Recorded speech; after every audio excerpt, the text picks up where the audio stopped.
Oh, jeez. That scared the crap out of me. Okay. Wow. Terrifying. That was absolutely terrifying. I don't have the heart for that, people. I don't have the cardiovascular strength for that. I just wanted to address something that happened yesterday. Just do a little bit of house cleaning because I don't know. There seemed to be some confusion about something that happened yesterday. So basically, there's been this creepy guy in the YouTube chat for a while.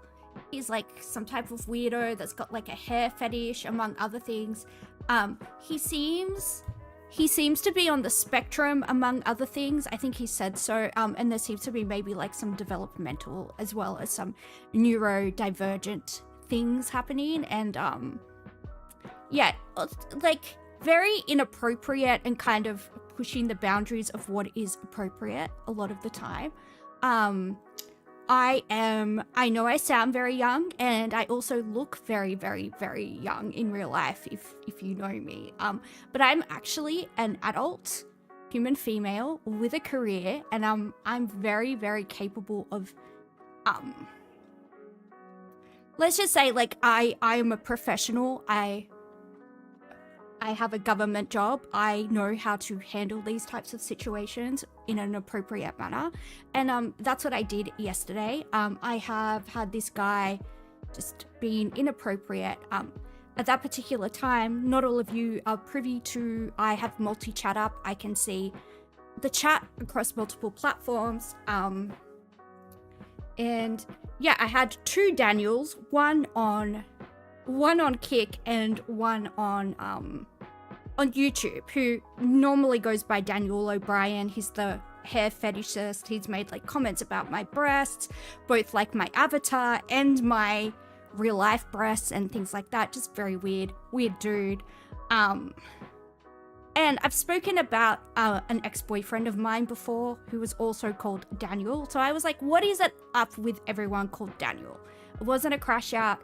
This guy starts like going crashing out at me going, I'm not your ex-boyfriend, yada yada yada. And I was like, dude, I guarantee you my ex-boyfriend does not know what a VTuber is. I doubt he knows what Twitch is.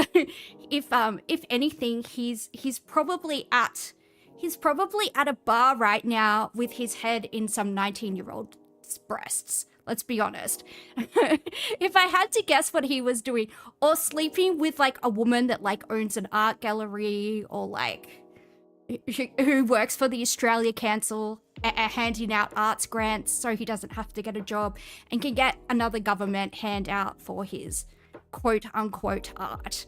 All right. So anyway, yeah, that's what I was addressing yesterday. Yeah, just wanted to clear that up. I don't appreciate being accused of crashing out when I'm merely asserting my boundaries in an appropriate way. Anyway, that aside, yeah, if anyone makes me feel uncomfortable, I'm gonna tell them, and that's the way it's gonna be. I have had many stalkers in real life, which is why I VTube. Would I have a bigger audience if I didn't VTube? Yeah.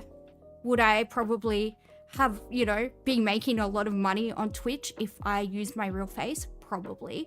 Am I gonna do that? No, because people are creepy. And, yeah, I'm not going to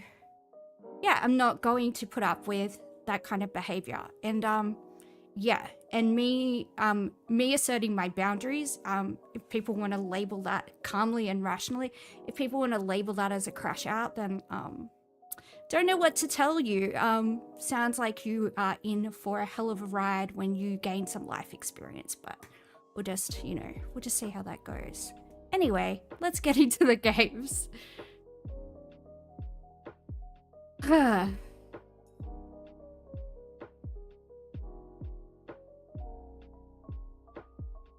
You pointed it out. The guy was weird privately. Yeah. I think a few people, yeah, Kay, I think a few people have noticed that the guy's really, really weird.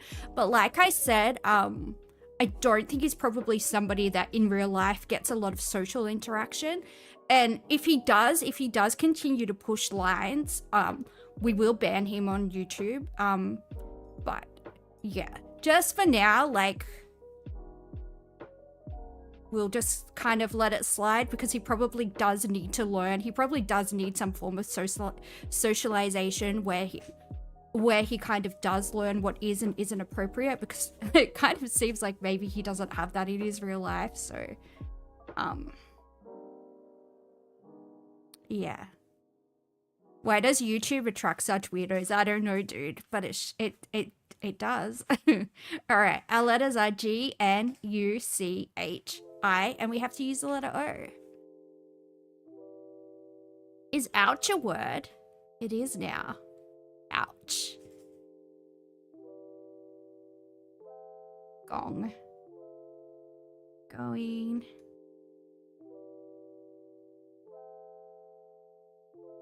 Get socialized, both a political creed and a harsh insult.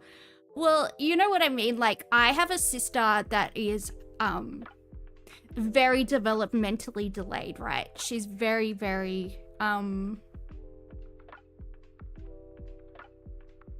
you know, she has severe brain damage and she's intellectually about 3 or 4 years old. She understands what is and isn't appropriate to say to people, you know what I mean? Because she's very well socialized. She's very polite. She understands what is and isn't appropriate behavior out in public, because she acts very differently at home. Let me tell you what, she acts very differently at home, but she knows what is and isn't appropriate behavior. And if somebody with that level of developmental impairment knows how to act, I don't doubt that Mr. YouTube man is also capable of, you know, of gaining those skills. It's easier to form parasocial relationships when they don't have any meaningful in real life connections. Yeah, 100%. If internet interactions are your only interactions, then yeah, I could fully understand why that would, you know, why you would put more emphasis on relationships, or more importance on relationships over the internet. But yeah. Just if something makes me uncomfortable, I'm just gonna, you know, not deal with it.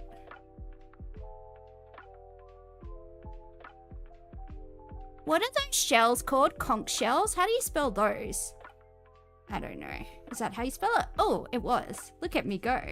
Couch.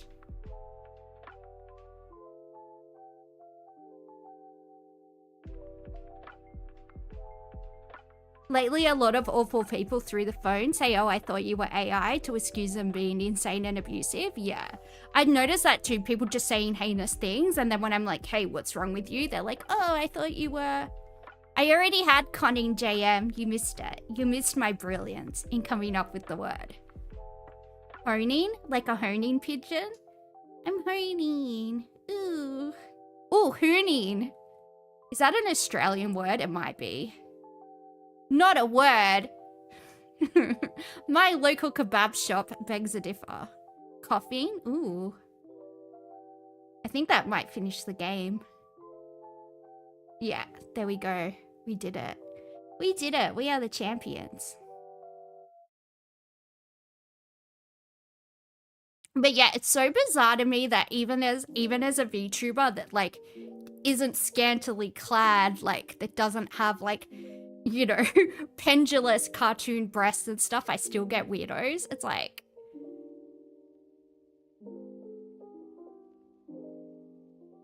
At one point, your own group was like, why do we see so many weirdos in the streams? It happens like once every stream that someone comes in and makes everyone uncomfortable. Yeah.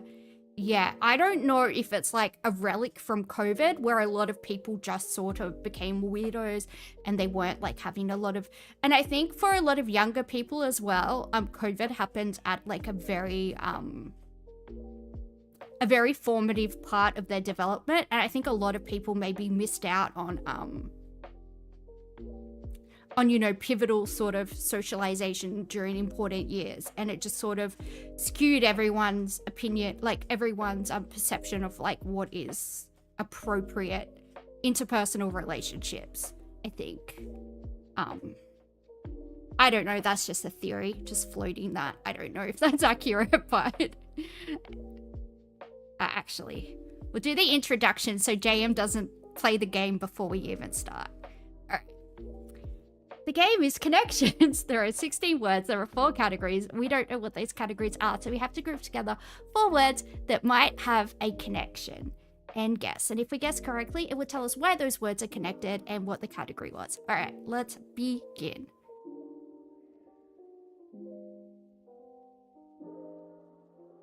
Oh, cockatiel. Lemon, hook, swallow, sparrow. I think there's a bird theme. Unread, turkey, stand, miss, bear, Cameroon, silver, whistle blue, stomach, bust, and luffy. Okay, cockatoo, sparrow, swallow, and turkey are all birds. Bears? Why did I say bear? Oh, okay, well, wrong.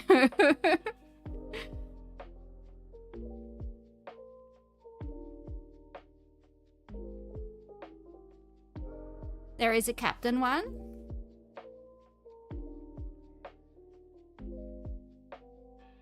Luffy? Ooh. Yeah, One Piece.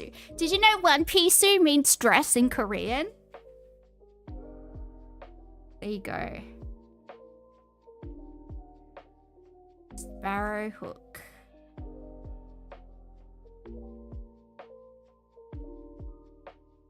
Oh, Long John Silver. Long John Silver is also a pirate. There you go, fictional pirates.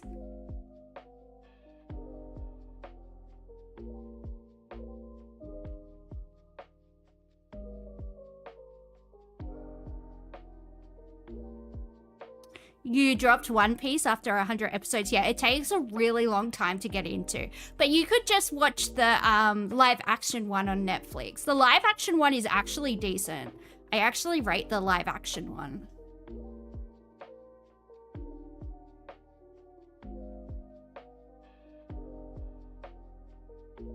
You like the live action? Yeah, I thought it was cute. I enjoyed it.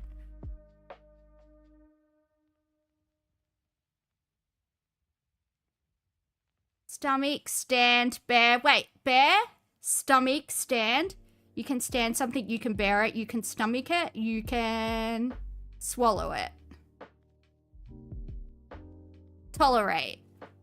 We did it.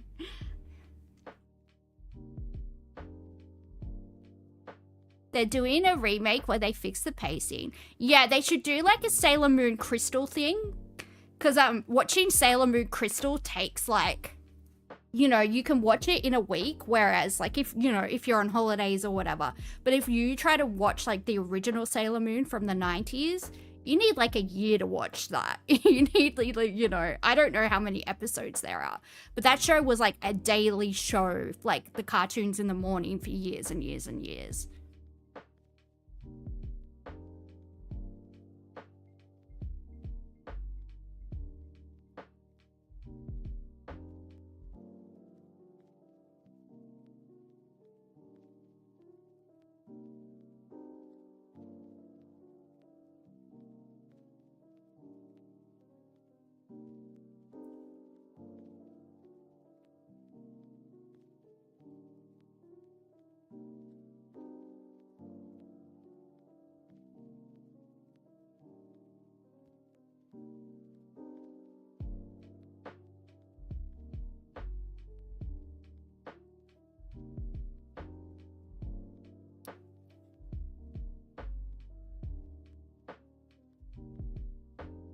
I'm kind of... You're definitely keen to just vibe check.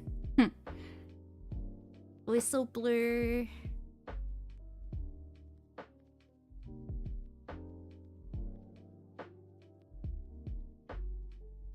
I don't know. I guess it's like the same personality traits that made me a social worker kind of make me want to give people a chance.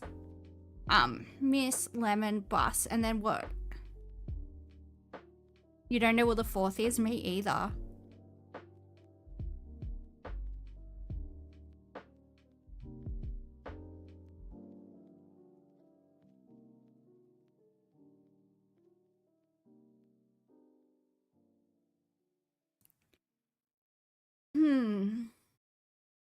Yeah, this has actually got me stumped. Try turkey.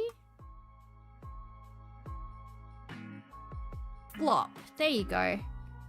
Whistle blue, unread, cockatiel, and Cameroon. Ending in colour homophones. There you go. Sure, we did our best. We did our best. That matters. Maybe like maroon? Yeah. Because we pronounce it maroon, but other countries pronounce it maroon. Because I know I've had British people correct the way that I say maroon, and I'm like, no, that's how we say it in Australia. Literally, one of our biggest sporting events teams is called the Maroons. And also, my primary school uniform and my high school uniform were both maroon, and I guarantee you we pronounce it maroon. You say maroon, but you say Maroon 5. Yeah, but that's the pronunciation of the band name. It's a little like...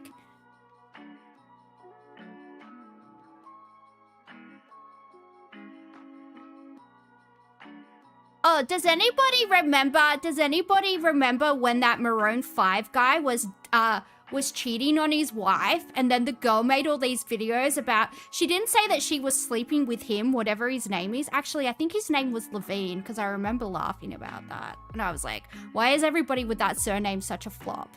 Anyway, but she didn't say she was sleeping with him. She said, I'm sleeping with a Victoria's Secret model's husband. It was obviously like the flex for her was that she slept with somebody that was married to a Victoria's Secret model, not that she slept with him, which I found like, dude, so telling. Talk about telling on yourself. But yeah, he honestly would have slept with anyone, sweetie, because he's just a piece of shit. But so petty, yeah, so disgusting. And she apparently had just given birth as well. Oh god. But he's obviously a piece of shit too. But anyway, I just remember that. It annoyed me. It annoyed me.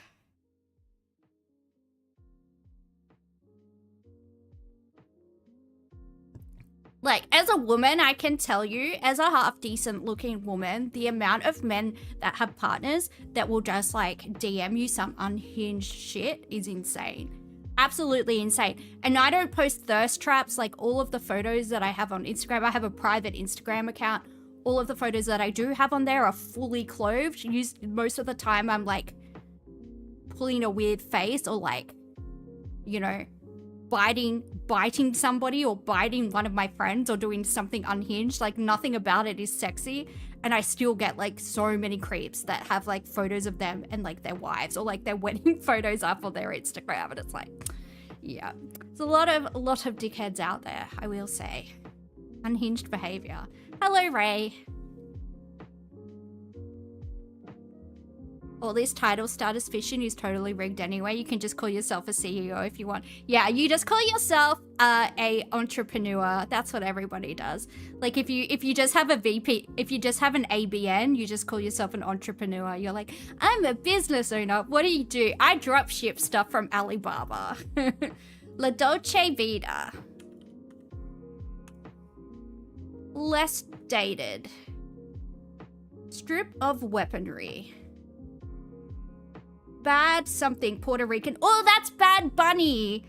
Because when Kendall Jenner was dating Bad Bunny, I thought everyone was saying she was dating Bad Baby, and I thought that she finally came out of the closet.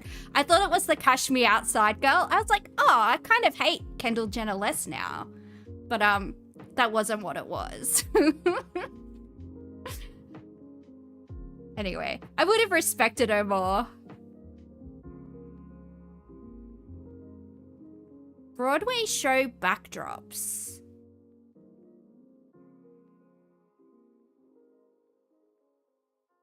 Trial location.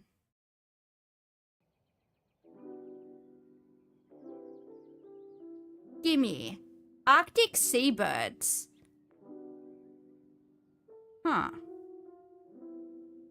Major employer, the army. Short pencils. Short pencils?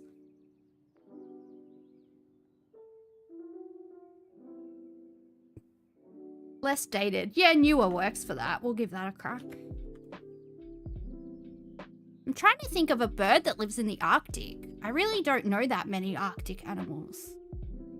I used to watch... Did anybody... Was this just me? This was probably just me, but I went through a period of time where I was watching, like, those, like, shows about people, like, surviving in Alaska that were, like, fur trappers and stuff. I would just watch all these, like, Life Below Zero and, like, all these shows about all these people that are, like, trying to live in these little cabins and survive in Alaska.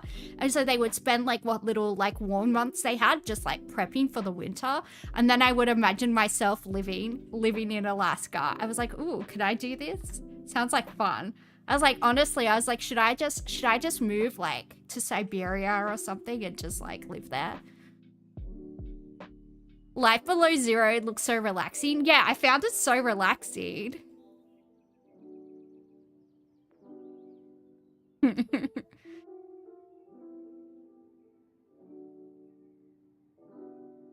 Gimme, I want.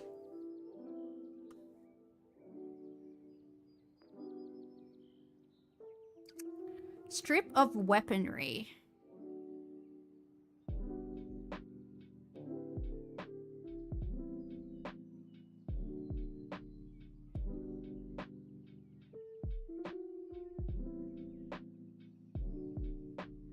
$5D can be nubs? Oh, yeah, like a little pencil nub after you, like, sharpen it too many times. That makes sense.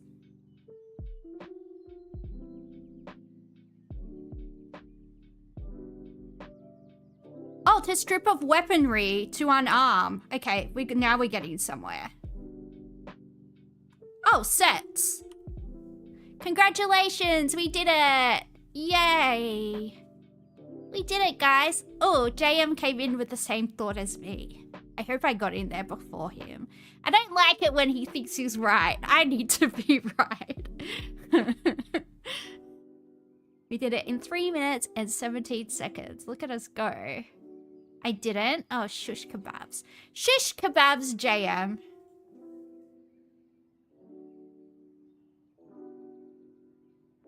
What's a turns? I need to look up what this bird is.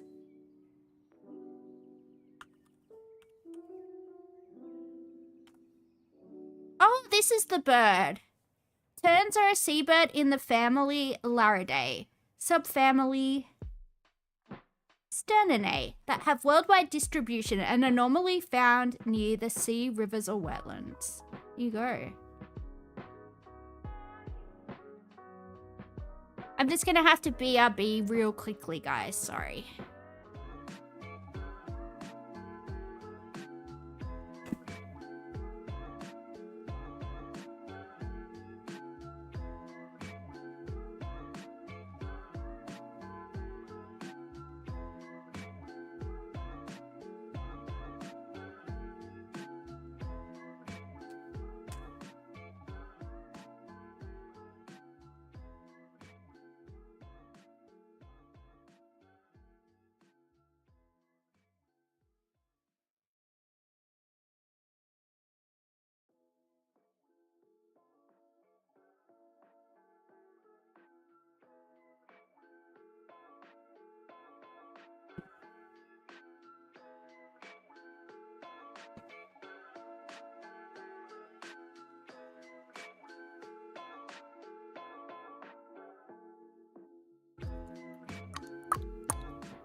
Yay, I'm back. Did you miss me? Oh, we gotta play Wordle. Forgot about that. You just came back from a set to a BRB screen? Sorry. It was a really quick one. It was a really quick one. I was a good girl. I did my activities in a fast manner.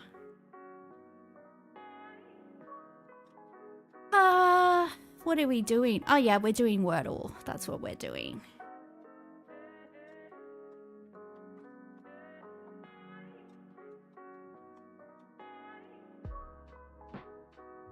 Yesterday's graph was garbage. Is Billy Goat's graph your least favorite fairy tale as a kid? All right, let's do this one.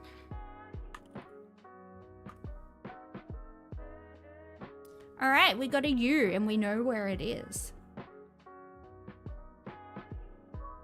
What even is Billy Goat's graph, isn't it? I don't even remember how the story goes. I think it's something about crossing a drawbridge or something, isn't it? Something about crossing a bridge. You can't see the screen? Oh, well, shush. I'm doing my best, all right. Let's see what the Billy Goat's graph is, actually.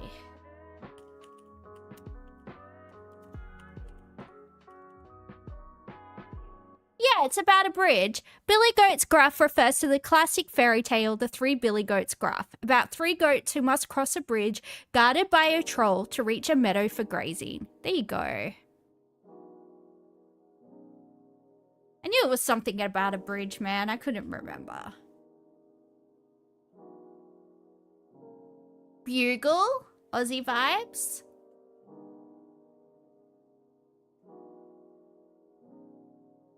My dad, because my dad collects like a lot of like military like relics and like he has like all different types of swords and like whatever. He's got a bugle from like World War I and I'm the only person that can play it.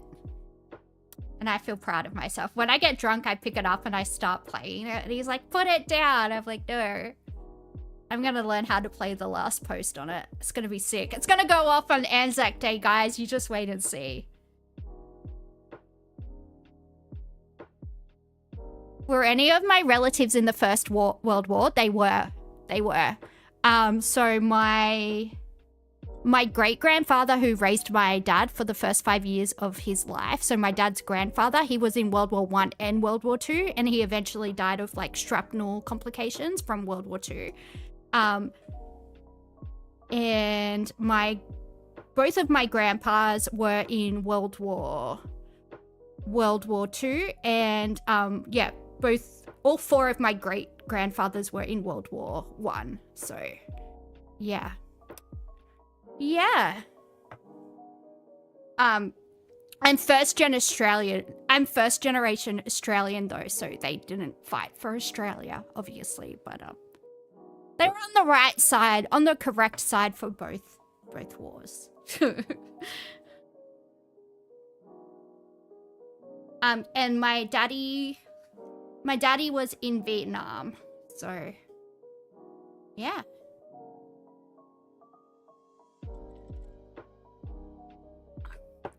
My dad was in the Australian Army, though. My dad was in the Australian Army, so that, you know, that counts. He wasn't a conscript either. He was a volunteer. Like he was in the Army voluntarily. He was also in the Navy voluntarily. When your family were in Finland, you were sent to an island that used to be a fortress. Did they send you there because you were Australian and they said they're convicts, they need to go to a convict island? Is that why they sent you there, JM? They heard the accent and said, get over there, you convict. And the guy told us that Finland banned from owning submarines since the Second World War.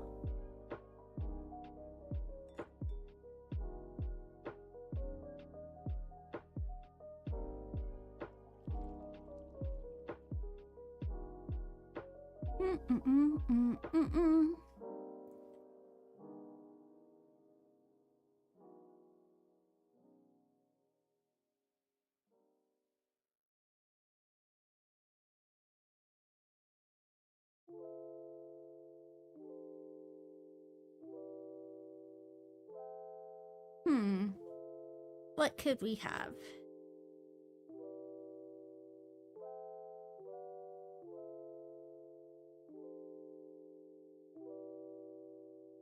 It was my dad's birthday today, actually. Dougal? What's Dougal? I don't know that word. What does it mean? Dougal is the dopey priest from Father Ted. Does anyone else like to watch really old BBC shows, or is that just me? I freaking love old BBC shows from like the 80s, 90s, and early 2000s. They were so good.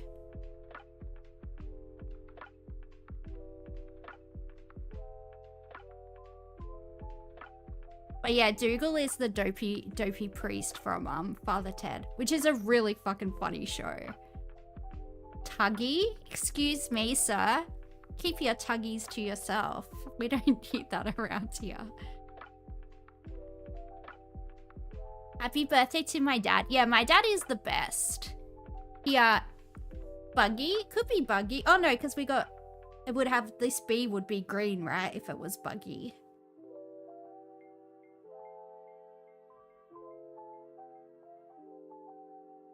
I'll try Tuggy anyway, but I don't think that's a word. Not a word. I knew it. I knew it, JM. I knew you were tricking me.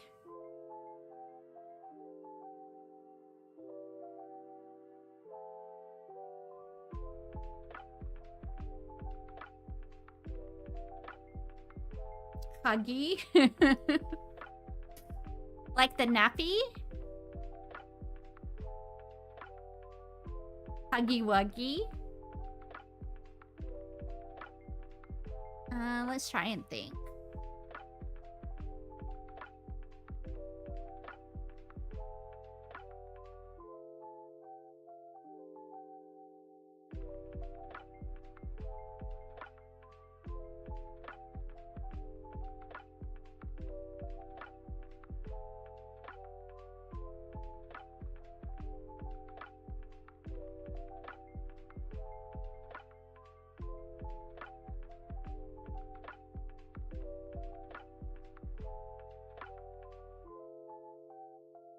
Just hue? As in like a color? Is in like a hue as in a shade? Like a color shade? Is that what we mean? Because I don't know if that's how you spell that.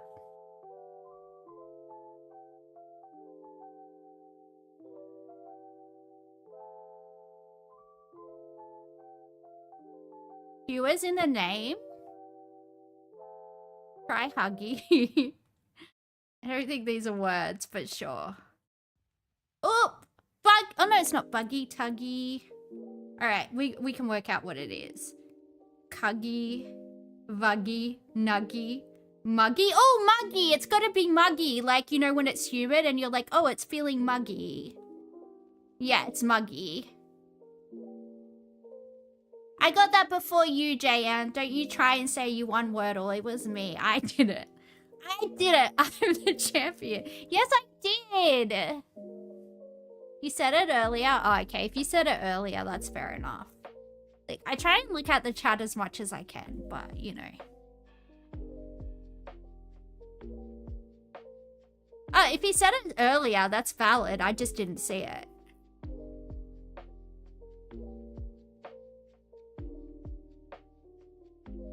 Something in a dell. Farmer in the dell? Farmer. No. Alright, well, that's a song from Play School, so. Animal part that sounds like Adele. Bait for Adele. McDonald's? Big hit by Adele. What are her songs called? I don't know. You already did the warp. Oh yeah, she does sing that Hello song. I couldn't think what her songs were called, because, bait for Adele. McDonald's. That should be a clip. Although she hit the Ozempic hard, didn't she? She looks like a different person. Something and hello. Animal part that sounds like hello. Bait for a hello. Body part used to describe hello. Counterpart to hello in a chase. Drop the last letter from hello. Oh, hell. To get a fiery place. Something and hell. Animal part that sounds like hell. Bait for a hell. Body part used to describe hell. Counterpart to hell in a chase. Household pet with hell. Last name of hell. Ruler of hell. Devil. No? Last name of hell. Totally real guy that's an anagram for hell. Satan. Okay. Something and Satan. Animal part that sounds like Satan. Oh, do you know what's my favorite thing ever? When little kids write letters to Santa, but they accidentally write them to Satan, because that's something my little dyslexic ass would 100% do. Dear Satan, please get me, and you just write like a massive list of presents that you want from Satan. Yeah.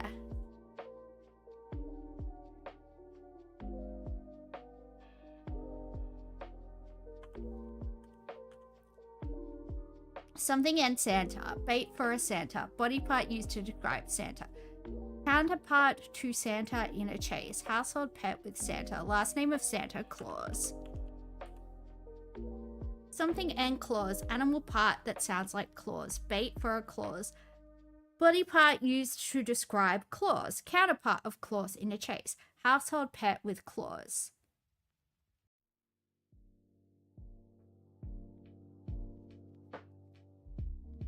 It's 5 letters, guys. It's 5 letters. A pet with 5 letters. It's not a dog or a cat.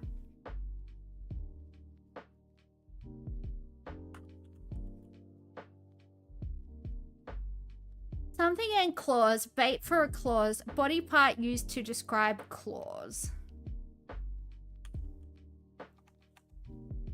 Counterpart to claws in a chase. Household pet with claws. Dog. Cat. Something and cat. Bait for a cat. Mouse. Something and mouse. Bait for a mouse. Cheese. Something and cheese. Body part used to describe cheese. I mean, some STDs make it look like you have cheese coming out of body parts. Apparently. Crackers and cheese? Nope. Body part used to describe cheese. I don't know. What do you have? You have like wine and cheese, and you have cheese and crackers, surely.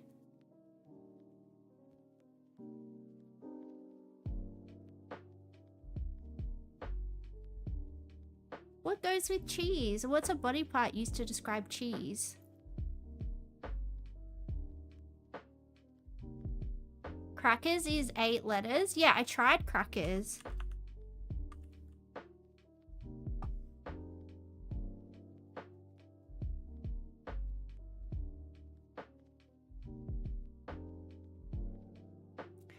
Oh, the guy, Daniel the man from yesterday is back. He said, I'm sorry about yesterday, but I was discovered by you. You were indeed Vegemite. Vegemite and cheese? Yeah. I mean, I have Vegemite and cheese all the time, but I think this is American. What would they have with cheese? If it's not wine and it's not crackers. Or a body part used to describe cheese. Macaroni.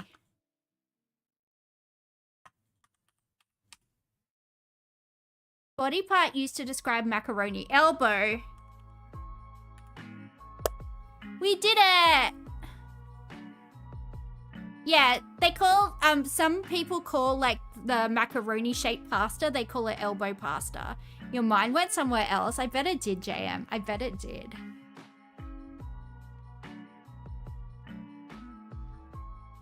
All right, we did it. We worked it out. In the end, we got there. And that is the most important thing because friendship is magic.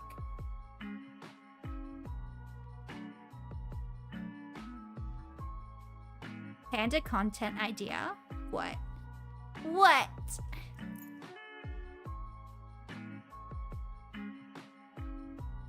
Ranking pasta shapes if they were peepees. Look, all peepees are good if you love the person that they're attached to.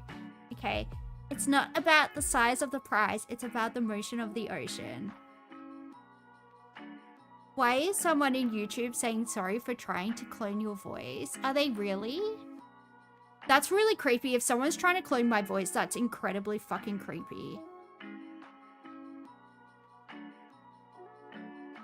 And don't be surprised if my spirit takes over. Scroll to the top.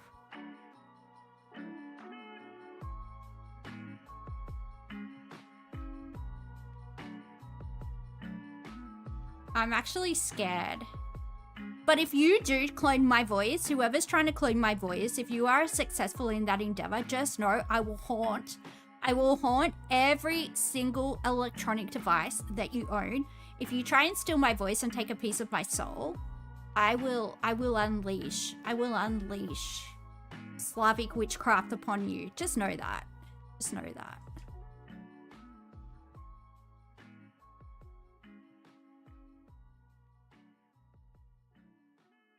Okay, I read where you said.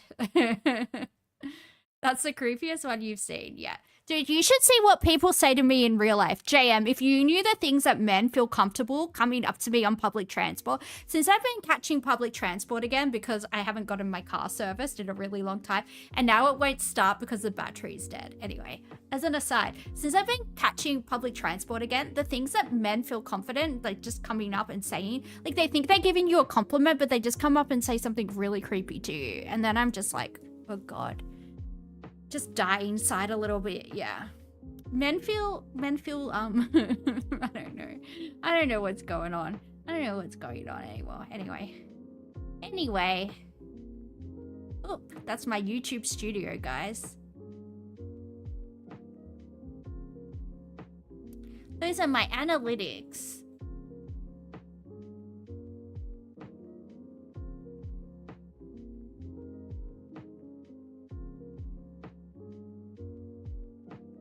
Hey, Dal, just wanted to say you've got a banging rack. You know what? My rack is the least impressive part about me, I will say. Although what I lack in that area, I make up for in the face card and the booty card. So I will say.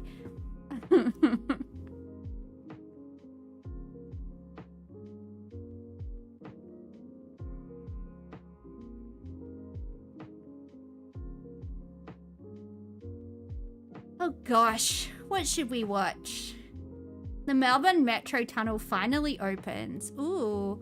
I went in the West Connects tunnel that goes from Yarraville or like Seddon to I think North Melbourne. Anyway. I went through that the other weekend. I think it was last weekend or the weekend before, and they gave me a medal and you were supposed to like register to go in the tunnel, but I just batted my eyelids and I got to go. I got to go in it. And I got a medal. I got a medal from the Victorian government saying that I went. News is so doomer. What should we watch then? Should we watch Animals? Animals.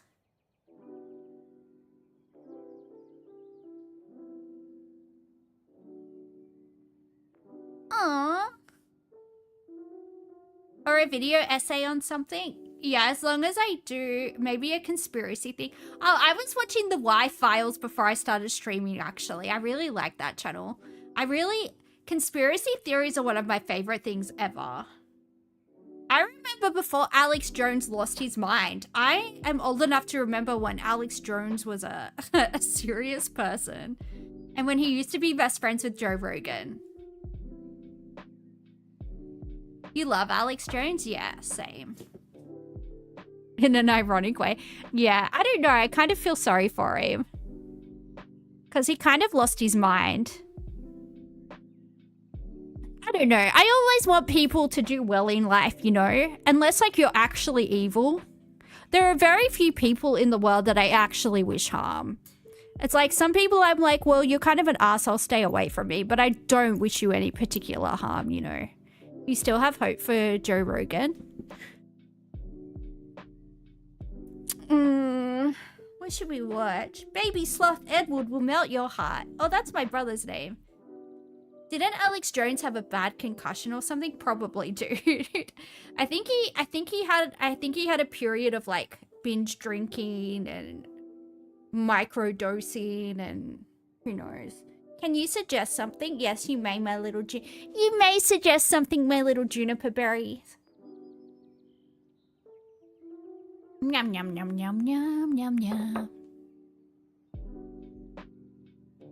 You have to actually suggest something. Otherwise, like serious head trauma. Yeah, probably. I can't think specifically of what you're searching, Pookie. Okay.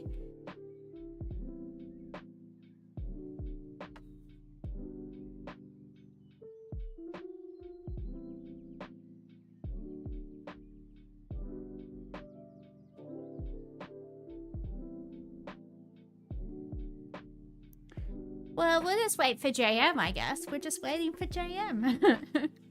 Aww. Aww. You think I like this one? What is it? Endangered plants thrive in cemetery. Ooh. Ooh, it's an orchid. Damn. Critically endangered orchid thrives as New South Wales Midcoast Cemetery provides habitat refuge. Well, that's pretty. Actually, I think I've seen this type of orchid around. What's the thing that blooms like once every 10 years? Yeah, I've seen that at the it's called the corpse flower, right? It smells like a corpse. Is that the one you're talking about? This? Because I've seen this at the Sydney Botanic Gardens. Because I used to live in Potts Point, so I just went over and looked at it. But yeah, I can't remember what it's called, but I think it's like from Papua New Guinea or something. Titan arum. Amorphophallus titanum is a flowering plant in... No. Where's it from? This one?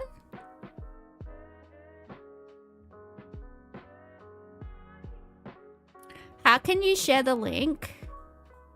Granville and Potts Point are two completely different worlds. Yeah, it was a bit of a culture shock when I moved to Potts Point. It was definitely a very different world than I'd ever experienced.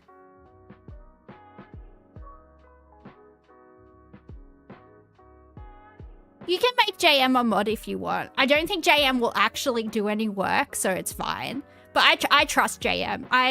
JM is actually a good friend of mine. I do actually trust JM. He's a good boy. He's a good boy despite how he comes across on the internet. He's a very nice boy in real life.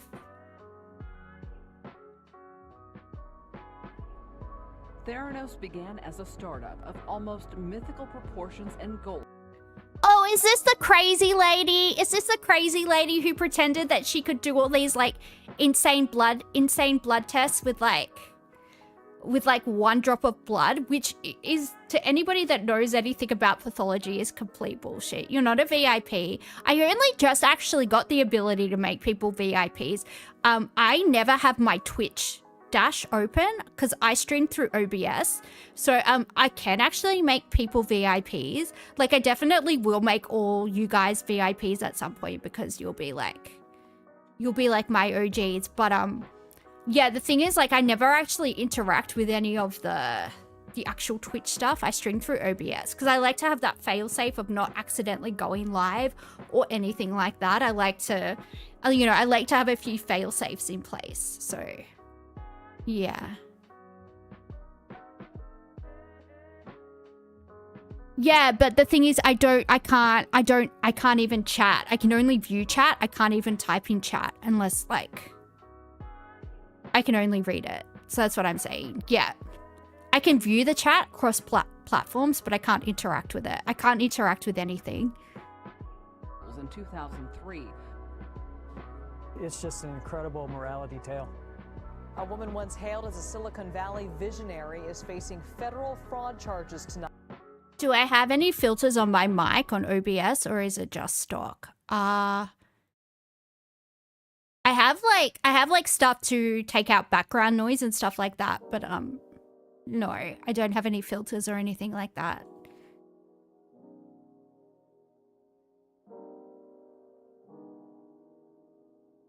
You can't go into any detail, but you've met some people like her in real life that you're super sus about in seemingly big positions. Oh, so many people that are higher ups in a lot of positions, you talk to them, and if you have like any knowledge above like a lay person knowledge or like a bachelor's degree in something, and you talk to some people that are really, really high up in their professions, it becomes very apparent, like very, Yeah, let's just say there were a lot of people like faking it till they made it, and they unfortunately did make it. It's very scary, especially like Generation X and baby boomers. There seem to be a lot of frauds that were able to just, you know, bullshit their way to the top, and nobody's ever checked them. Oh, hello, Catzilla. It's my favorite Singaporean, Catzilla. I'm gonna go to Singapore next year. I'm adding it to my itinerary because it's so close.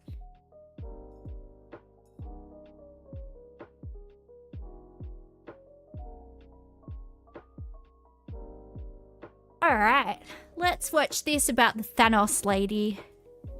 The weird Thanos lady with the dead eyes. She has very dead eyes. I always get comments about my eyes. People are like, oh, you have like the nicest eyes. They're so expressive. And I'm like, oh, maybe so many soulless people are just walking around that like if you have a soul, people are like, oh my God, your eyes are so bright and sparkly. I get told that my eyes are sparkly a lot. I'm like, it's probably allergies, dude. It's probably allergies. Theranos founder Elizabeth Holmes has now officially been indicted on federal wire fraud charges. The U.S. Attorney's Office accusing her of engaging... Imagine building a company that everyone thought would change the world, but ended up being one of the biggest frauds in history. Theranos, the company started in 2003 by Stanford dropout Elizabeth Holmes, was just that. They fooled everyone, receiving over $600 million of funding in the process. What Theranos promised was a revolutionary blood analyzer that could run hundreds of tests just from a finger prick in the comfort of your own home. However, this story isn't one of great success or inspiration. This story is about deceit, fraud, manipulation, and a CEO. Dude, I'm somebody that has to get blood tests like every 6 weeks, right? I have to get blood tests done every 6 weeks. So I have like an exemption 3 on like my blood forms, and they give me like a little card. I have to carry around a little card in my wallet with like my blood test schedule. And the amount of blood that they take just to run, hang on. Let me open up this drawer. I'll tell you what blood tests I get done. It's not, this form isn't many. Okay, that is the wrong form. Ugh. Hang on. I just went to the rheumatologist. I'll tell you what blood tests I get done. That is the receipt for the rheumatologist. Where's my fucking blood form? Maybe it's not in that.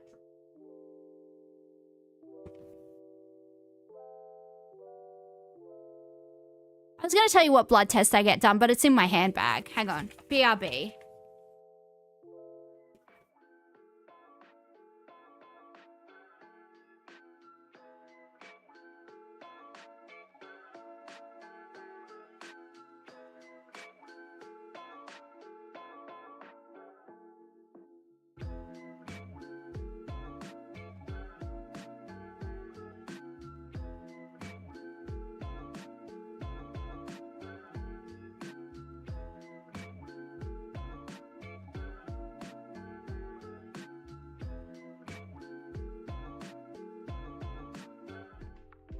Okay, so these are the blood tests that I get done, and it's a lot of vials of blood just for these. Just to test for these, it's a lot of vials of blood. I don't know what these acronyms stand for, so I'll search them up. I'm not a... Alright, so I get FBE.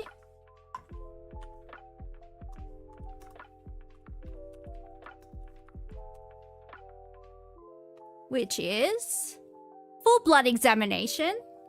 And I get... UEC.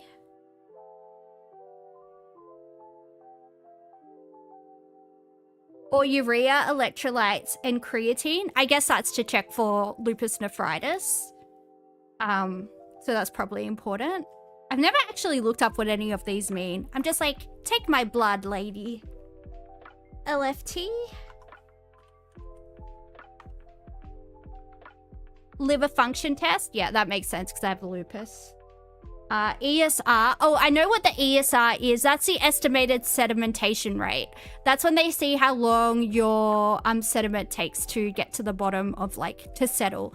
And that's an indication for inflammation. I know that one. I know ESR and CRP.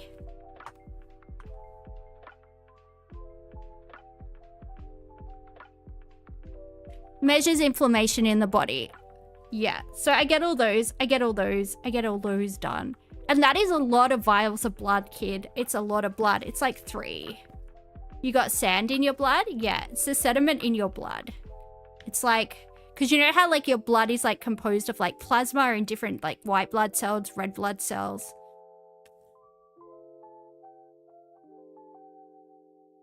It's like how it settles down, I think. I don't know, I could be wrong. I'm a social worker, not a doctor, guys. All right, give me a break. I'm doing my best. But yeah, just for those blood tests, it's a lot of blood. Like, there's no way you can get a pinprick of blood. Like, that is fantasy land. That is fantasy land. The only way I can think that you would be able to do that was if, like, you could grow more blood, like, replicate the blood out from, a small blood sample. Does that make sense? Do people get what I mean? Because, like, once you use the sample's ruined, right? Once you test the sample's not usable again. Is my understanding. Because a lot of the time they're, like, centrifuging it, or they're doing this, or they're doing that. Most blood tests are destructive. Yeah, that's what I would have thought. So unless, like, the 1 drop of blood is, like, they take the 1 drop of blood and they, like, for lack of a better word, like, extrapolate it, like, somehow. You can't do it.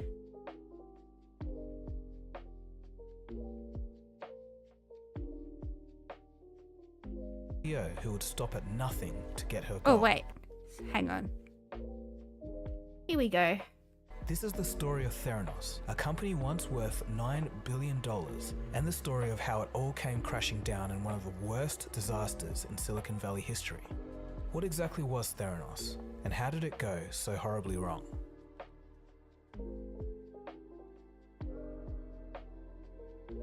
Well, apparently the other thing was, like, a lot of the men that she got to invest were, like, older men.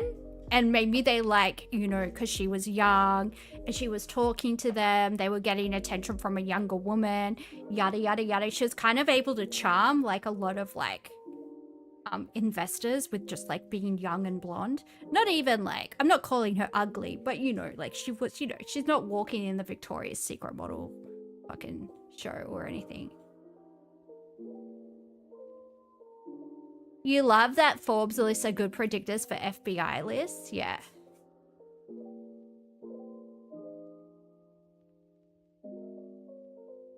You think the drip of blood goes on an electronic chip? I mean, I don't... Elizabeth Holmes was born to a well-connected family with a rich history. From a young age, Elizabeth knew what she wanted in life, to be a billionaire. At age 18, she went on a Stanford-run tour of China, where she met a man 20 years her senior called Sonny. Sonny immigrated from Pakistan and had some success in the dot-com boom of 1999, pocketing $40 million in the process. He had what she wanted, money and the status of a successful entrepreneur. Sonny would later play a big role in Elizabeth's company. During another trip to Asia, Elizabeth witnessed the SARS outbreak. From that point, she came home determined to change the world. Upon returning home, she didn't leave her room for 5 days and slept 2 hours a night while working on a patent idea. The idea was to create a wearable patch which could continually test the blood of the wearer and admit the right dose of medicine in real time. Filled with determination, she dropped out of Stanford at age 19 and started her own company. The early days were not glamorous. The office of the new company was in a part of town known for shootings. One day, while in her car, Elizabeth was shot at, with the bullet just narrowly missing her. Despite this, she received a $1 million seed investment from her old neighbour, who had made some money investing in Hotmail. Early on, Elizabeth rode on the reputation of her investors. However, when it came to investors that specialised in medicine, she struggled to convince them as her lack of knowledge started showing. It wasn't a surprise because she had only spent a few semesters at university. So for most tech entrepreneurs, this kind of thing isn't a big issue. For example, Mark Zuckerberg only needed to master... Just with what I know about hematology, just from what I know about hematology and pathology, just from being a patient, it sounds so bogus. If you see how much blood you need to run one test, it's just against like every testing testing method that we have. And you don't have jumps that big in technology, right? These things happen incrementally. You just don't have jumps that big. She had a really cool fake machine that didn't do anything. Yeah. They had dollar signs in their eyes. Well, yeah, everybody wants to get in on the next best thing, on the next big thing, right? Everybody wants to be on the ground floor of like the next like Bitcoin or fucking whatever it is. But you know, everyone wants to be the person that bought Microsoft stock in like 1990, right? You want to be that person. But very few people are. Very few people are. Coding as a child, and he could have struck it big with little university knowledge. On the other hand, medicine and chemistry are fields that require decades of knowledge and research to find a breakthrough. Regardless, by the end of the year, Elizabeth had nearly $6 million in funding, and her idea had changed. Now, the blood testing would be done by a cartridge and reader system. Here's how it was supposed to work.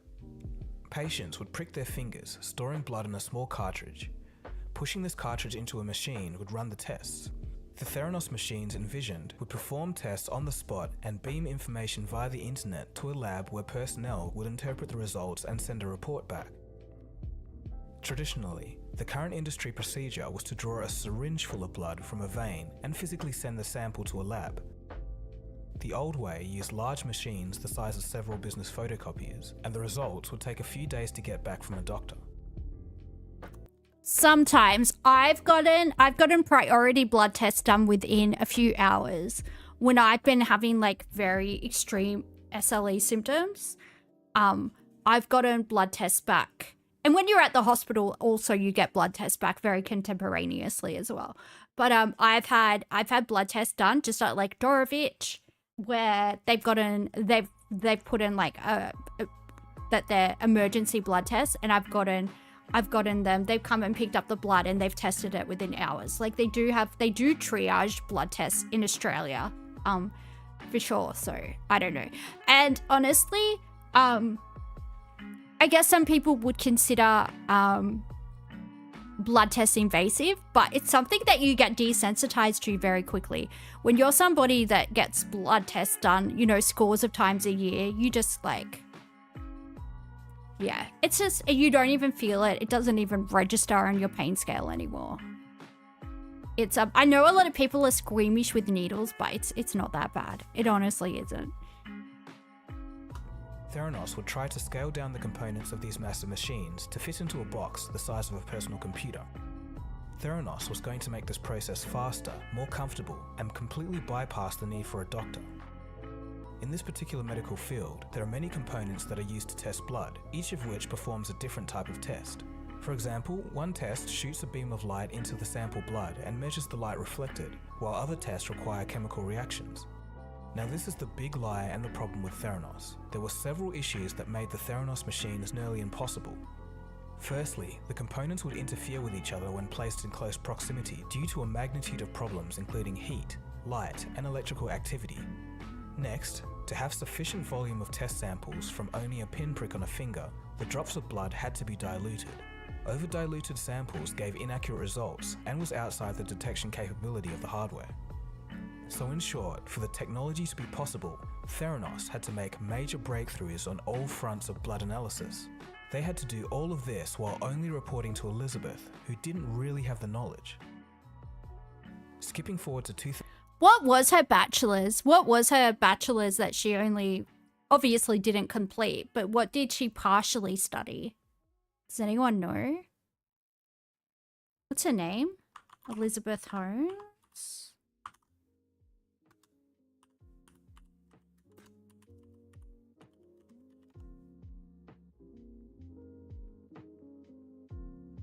What did she study?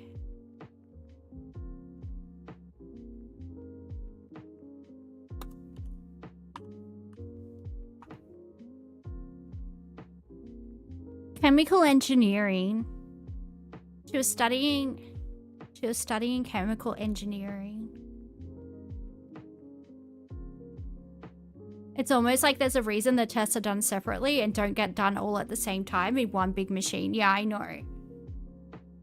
I know. Well, I get a separate vial of blood taken for each test that I get, Kay. Each test that I get. And you can see some of the vials of blood, like for the ESR, they need a lot more blood. So they'll take a big vial. And then some of the other tests are like different vials. And some of the other tests, there'll be like a serum already in the, like the tube. Yeah, so... Yeah, because I get blood tests done all the time. I always ask the nurses questions. I'm always like asking them questions about it. JM is off to get a Brazilian butt lift. He's grabbing his aero bar. Ooh, I love aero bar. I want Chucky. Different tests in different conditions. Yeah.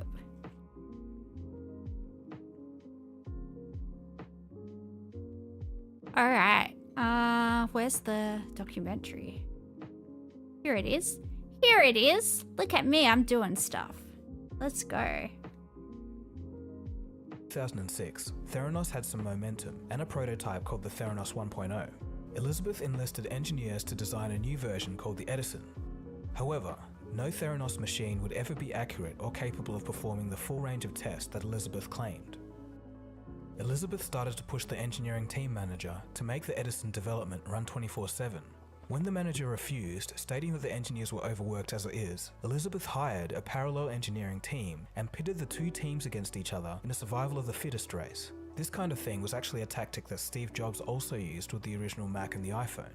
But in Theranos' case, the losing team would be fired. Elizabeth also started doing some ethically questionable things, such as running a pilot test on cancer patients. Yeah, somebody whose goal is making money, like her goal wasn't to like, you know, make pathology, to make hematology like more accessible to like poor people. Her goal was to become a billionaire. People like this are always going to be questionable, right? She doesn't actually care about the health outcomes of people. This wasn't like somebody that set out to make the world a better place and, you know, happened to become rich and successful because of this. This is somebody whose sole goal was to be a billionaire. Like, this is somebody that's like, yeah, you know, kind of you gotta question people like this always. Fire the scientists who got the correct results. Yeah. Well, yeah, because they're exposing her. Her goal isn't to create a machine that works. Her goal is to get money and get away with it, and I hope that nobody exposes her. But I don't know what her plan was after she got the money. Was she going to abscond? Was she going to change her name? Was she going to try and get plastic surgery? Venom Black Ops wants me to show my face. No, sir, I will never show my real face. Stop this cartoon shit, man. No, because people like you are creeps. Why would I show you my face, dude? Why would I show you my face when people are already creepy enough to me when I use a VTuber model? She definitely wanted to make breakthroughs. With the company Pfizer. She knew the product didn't work yet, but insisted on running real tests on people that had serious illnesses. To highlight how serious this was, blood tests are usually used to increase or decrease a patient's dosage of medication or diagnose conditions which may require immediate action. Doctors use lab results to base 70% of their decisions on. If the results are false, it could be fatal. Of course, the only reason the cancer trials went ahead is that Elizabeth had been outright lying to investors and clients about how well the product actually worked. The same year, the company's CFO discovered that Elizabeth had been lying. He told her to stop. Instead of agreeing, she fired him on the spot. Yeah, After this, fucking Elizabeth gross. never hired another chief financial officer again, leaving the position vacant for a decade. In 2007, there was no bigger Silicon Valley star than Steve Jobs. Elizabeth had started developing an obsession for Jobs. An employee even found a newspaper cutout on her desk where someone called her the next Steve Jobs. Her face is so uncanny looking. Like, just as an aside, her face freaks me out. And it's not like, it's not an indictment of like her... I don't want to judge somebody by their appearance, but there's just something so uncanny about her face, like the spacing of her eyes. And is her face really symmetrical? Is that what's throwing me off, is how symmetrical her face is? But there's just something that just makes my like intuitively that just is like raising alarm bells for me. Even not knowing what type of person she is, just looking at her face, someone like this would make me feel uncomfortable in real life, I think. I don't know, is it facial symmetry that I'm seeing that's like very like higher than average? Or is it the spacing of the eye that's like very, I don't know. Something about it is just something about her is creeping me out. And then plus the way like she made her voice have like a very low register, like she taught herself to have like a low voice. And the mimicking like Steve Jobs, like with the black turtleneck or whatever. I don't know, it's just all so weird, dude. It's all so weird.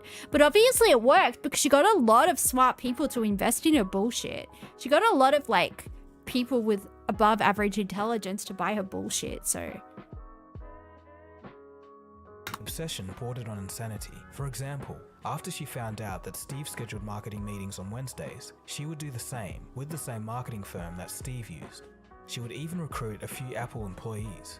One of this included one of Steve Jobs' oldest friends and the former senior vice president of software at Apple, Avi Tevanian. He even went out of retirement to join the Theranos board. The board of Theranos was made up of a star-studded panel. Don Lucas, who mentored the founder of Oracle, was the chairman. One day, Elizabeth wanted to restructure the company's shares, which would give her majority voting rights. Ex-Apple employee, Avi, who was on the board, didn't think that this was a good idea, and paired with the information that he'd received from employees about the problems during testing, he felt like he had to do something. He spoke with Don Lucas, the chairman, but this resulted in Avi resigning after he felt that his advice fell on deaf ears. Elizabeth had the board wrapped around her finger. She was a master manipulator. She spoke in a low baritone voice in order to be taken more seriously. The question was, as a 19-year-old, how do you go about the process of convincing people that you know what you're doing? It's about finding people who believe in you. Because Do you know who her voice reminds me of? Her voice reminds me of Lauren Southern, the great right-wing grifter from Trump's first term in office, like from 2016 or whatever. And like she's been like exposed as like a total fraud too. She was hooking up with like, you know, the left-wing Twitch streamer that made Hassan famous, Destiny. She was hooking up with him until very, very recently. And apparently she was working for the feds the whole time and everything. But it's interesting, people do that because I know because of my voice, people don't take me very seriously, or people tend to think I'm a lot dumber than I am. But this is my natural voice. I have a very, very small rib cage, and I sound a lot, you know, I sound a lot younger than I am. And so people and I look a lot younger than I am. So people tend to not take me very seriously. But I find like a lot of women that want to be taken seriously either have a low voice or they like feign a low voice. Wasn't Destiny someone who was outed as like yeah, there's something going on at the moment. There's a court case going on at the moment where he was messaging somebody that was 17 or like procuring nudes from somebody that was 17, allegedly. I don't want to comment on ongoing litigation. It's kind of a dicey thing to do. I'll BRB, guys. I'll be back in like 2 minutes. Sorry.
Yeah, Vaush is a different guy.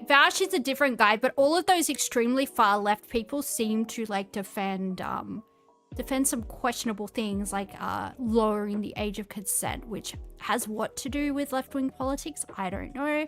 But concerning behavior. I will say that. Gross. Because the worst possible thing in the world is to have someone who doesn't believe in you backing you, because that's not going to result in a good situation. On occasion, she forgot to put on the voice and was caught using a natural voice before realizing and dropping several tones. No, it hasn't. Well, if I use traditional words to describe what we're doing, it's hard because people then associate it with conventional processes for analyzing drugs and development. Shortly after the company moved to a prime location in Silicon Valley, a new member of the sales team soon found out that the financial projections were based off pilot tests that weren't honest. The issue was brought to the board, who ran an emergency meeting and decided to fire Elizabeth. 2 hours after they brought her in to tell her the decision, she had convinced them to reverse it. This incredible power of persuasion is another reason why Theranos went so far with no real working technology. Shortly after the meeting, Elizabeth fired those who raised the alarm. By this stage, employees leaving or being fired was common. In fact, all employees who came from... Do you think that NDAs were the reason why no one could expose that she didn't actually have the technology that she was claiming to have? Because you know how NDAs are supposed to be, what they're supposed to be used for is like to protect trade secrets. So say if Theranos was like a working blood testing system, they obviously wouldn't be able to disclose that after leaving. So I assume the NDA would also preclude you from preclude you, that's the word I'm looking for, preclude you from exposing that they in fact had no technology, that they just had a very fancy looking machine that did jack shit. I assume the NDAs would also like working that way. Apple would leave in just a couple of years. Around this time, an old family friend, Richard Fuers, created a patent for a method of transmitting information from blood testing machines to doctors. He did this out of revengeful spite for not being asked advice when Elizabeth started the company in his field of expertise. He was a doctor who sold his medical demonstration video company for $50 million. In a few years' time, Richard would go to court with Theranos over the patent he made, which in private he called the Theranos Killer. Richard's patents wouldn't go on to kill Theranos, but his actions would. By 2009, Sunny, the millionaire Pakistani immigrant, was now Elizabeth's boyfriend and had joined the company as second in charge. Sunny came from a software background and had little knowledge of the inner workings of a medical company. He claimed to have written 10 million lines of code while at Microsoft, but the average developer at Microsoft only writes 1,000 lines a year. He also boasted of having extreme wealth and only coming to work because he wanted to. He also had a habit of latching onto buzzwords and using them despite little knowledge of the topic. Engineers would use terms out of context to see if we'd continue to use them. He did. But Sunny knew how to control people. He was feared within the company. He constantly fired people and let his tempers flare. 2010 saw a whole lot of money pouring into Silicon Valley. Facebook, Twitter and Uber were all taking off. Meanwhile, Walgreens and Safeway had both entered talks with Theranos to partner and create wellness centers. These were sections in their stores where patients could get blood tests. Theranos presented Walgreens with 192 different tests that could be performed by their Edison machine. However, only about half of them were even theoretically possible. The only proof that the technology worked was a review from Johns Hopkins Medical School. The document was only 2 pages long and summarized a meeting where Theranos showed the university representatives some data results. No actual testing was done on the machines themselves. But Theranos was hot stuff, and Walgreens had the fear of missing out and letting their competitors land a partnership. Elizabeth also made such an impression on the Walgreens and Safeway executives that they trusted every word she said. Combined. And this is probably also like, my understanding is that Walgreens is related to Walmart. It's like the same overarching company. And I believe, I'm not American, but I believe it's my belief that that's a store that people from lower socioeconomic backgrounds, frequent. So she was more than willing to have her bogus machines rolled out into places where like people from lower socioeconomic, people with less access to medicine, usually poorer health outcomes, She was more than willing for them to go and get bogus blood tests done. Which is absolutely disgusting. Which is absolutely disgusting, because I guarantee you the rich people at the hospital, like the rich people that have like access to you know, hospitals and private healthcare and everything, they probably wouldn't be using these machines. It sounds like it was something that they were going to target poor people with. Which is fucking gross behavior. Safeway and Walgreens gave Theranos $105 million in investment and loans. Around this time, Elizabeth realized that the Edison wasn't good enough, so she commissioned the Mini Lab, the third iteration of the blood testing product. Meanwhile, Sonny intimidated employees and watched CCTV footage of them to see exactly how long people were working. One time, he told an employee that he would, quote, fix him after finding that he'd only worked 8 hours per day. Elizabeth backed up the decision, stating to employees that, quote, if anyone here believes that you are not working on the best thing humans have ever built, or if you're cynical, then you should leave, end quote. Basically, anyone who agreed with Elizabeth got promoted, and those who doubted got fired. Sonny is a nut job, man. Well, yeah, people like that with like no ability to self-regulate and just fly off the handle and stuff like that, they either end up really, really rich or in jail. Like a good example is like someone like Tony Abbott. If Tony Abbott hadn't grown up on the northern beaches and been like the son of like a dentist, if Tony Abbott was born in Mount Druitt, Tony Abbott would be in jail, not Prime Minister of Australia. You know what I'm saying? Like, depending on what card you're dealt with, somebody that has that temperament, they either end up really, really successful or like in jail, right? Yeah, that's typically in my experience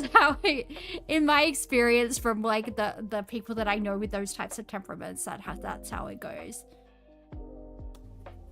By 2012, Safeway wasn't doing well. They had poured $350 million into renovations of store space across their store locations in anticipation for the Theranos machines. They were only met with constant launch delays and excuses. When Theranos did start accepting Safeway employee samples, they were tested on existing commercial third-party machines in a lab. But Safeway was lied to and given the impression that all of these tests were being performed on Theranos Edison machines. They weren't even running most of the tests on the Theranos devices, and most of the tests were being run on third-party machines. Did Ms. Holmes know at the time that Theranos could not do all those tests? She knew. Meanwhile, Theranos' lawsuit from Richard, the jealous family friend and medical doctor, was in full swing. He was serious about taking Theranos down. He hired the same lawyer that worked on the deposition case of Bill Gates, and the cost, $1,000 an hour. A pivotal point for Theranos' downfall came with the subpoena of Ian Gibbons, who had led the chemistry team since 2005. In May of 2013, Ian was notified by Theranos that in just 2 days' time, he would be involved in Richard's trial. He feared that anything that he might say may put the company in jeopardy and expose the lies. Ian was miserable at Theranos and had just been demoted, but feared that leaving as a 67-year-old would make it impossible for him to get another job. The next morning, Ian's wife, Rochelle, found him in the bathroom having overdosed on medication. He died a week later in hospital. Back at Theranos, in a display of the coldest heart, Elizabeth didn't return Rochelle's call about the death of her husband. Oh my god. She's fucking evil. She's fucking evil. That's so sad. That's so sad. Yeah. Fucking hell, man. You weird, creepy looking lady. Elizabeth informed only a small number of employees about Ian's passing and loosely mentioned hosting a service. This was never carried out. She seemed to have just brushed off Ian's death pretty casually. After spending $2 million on the case, Richard settled in a massive blow to his pride. This would fuel the fire in Richard that would eventually bring down Theranos. During this period, Theranos was still carrying out tests on third-party machines and desperately trying to get results. This included stacking 6 mini-labs on top of each other to get a higher throughput of tests. The additional heat generated actually hindered the accuracy of tests further. But Theranos didn't have time to work on their technology. They had already promised their machines to the world, and they had a $140 million contract with Walgreens, which required them to launch by February 2013, and they were 4 months overdue. The lies continued. The financial forecast that Sunny gave to investors were 10 times higher than the internal forecasts of the company.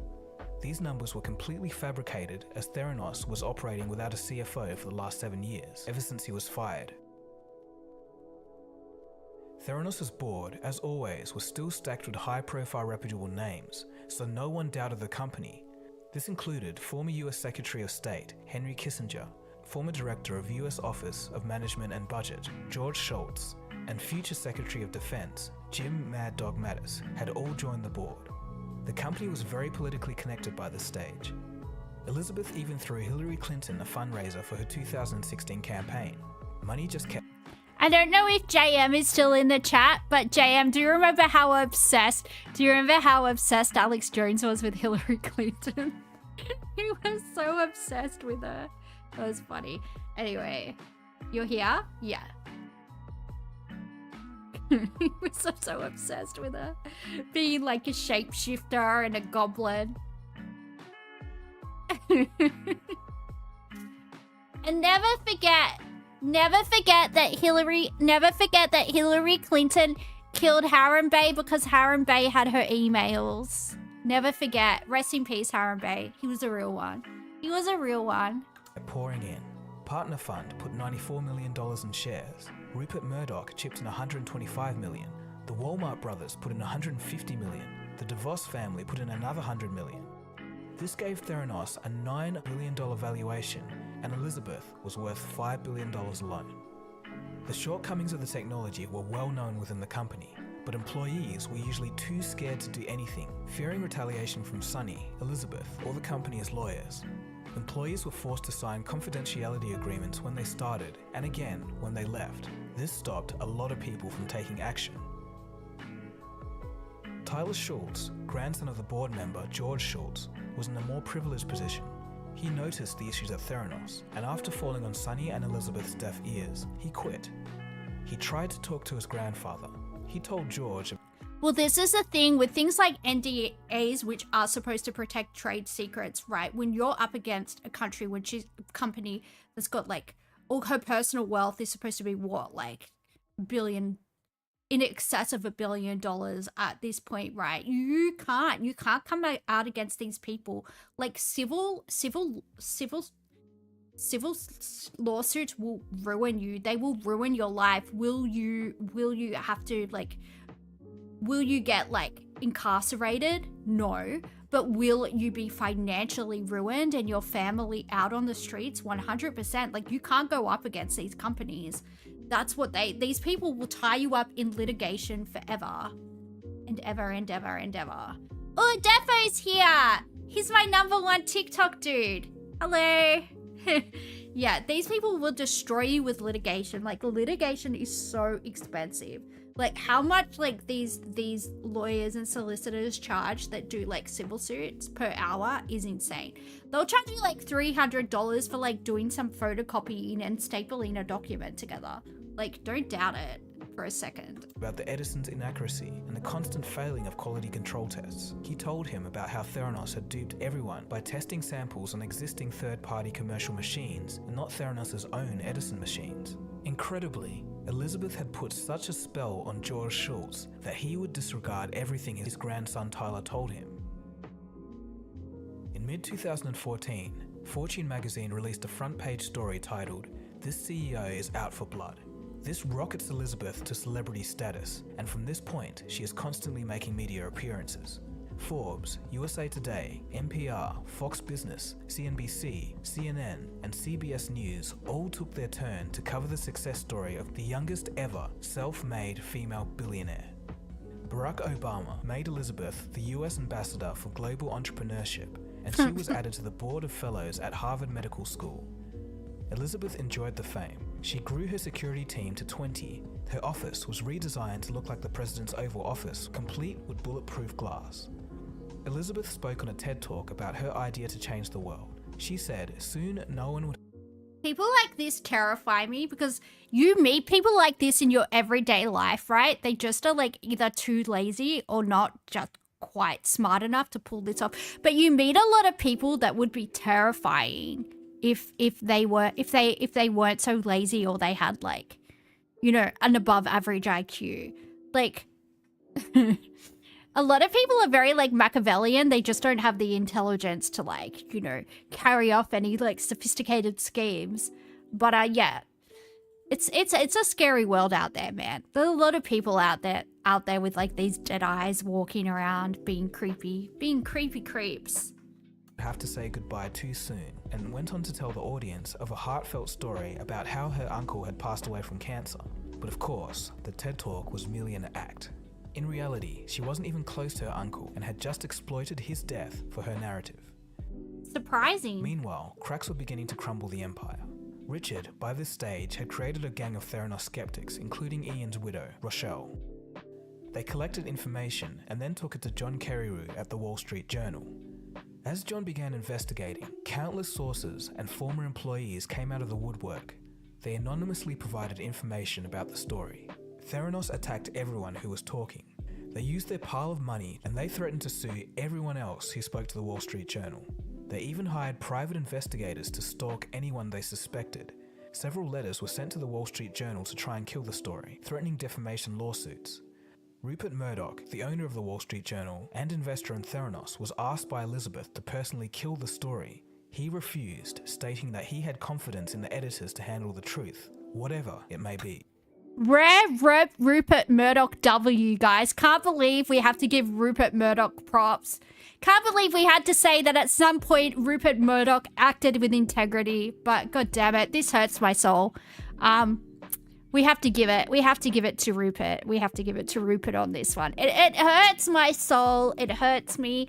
It hurts me deep inside, but we have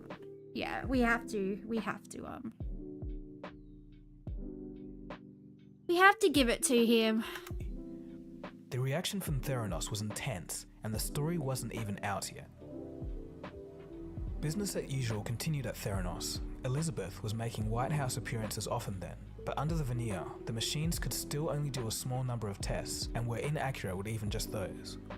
Theranos continued to demonstrate the mini-lab for VIP guests. They pricked their finger, then waited until they left, and then went on to use existing commercial third-party lab machines to return the results. Vice President Joe Biden even paid Theranos a visit. He was shown a fake lab that was set up just for the visit. He was impressed, saying that it was the lab of the future, and praised Theranos. The dark truth about Theranos was finally unveiled in the Wall Street Journal article of October 15th, 2015.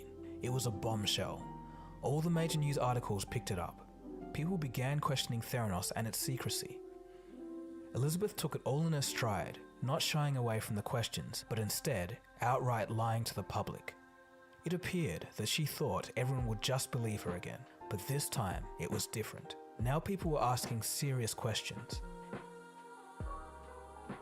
And just this morning, the Wall Street Journal ran a pretty scathing article about the company, alleging that the company's proprietary testing devices may be inaccurate, and basically accusing Theranos of deceptive practices. To Elizabeth Holmes, the founder and CEO of Theranos, to give her a chance to answer the charges raised in the article. Ms. Holmes, welcome back to Mad Money.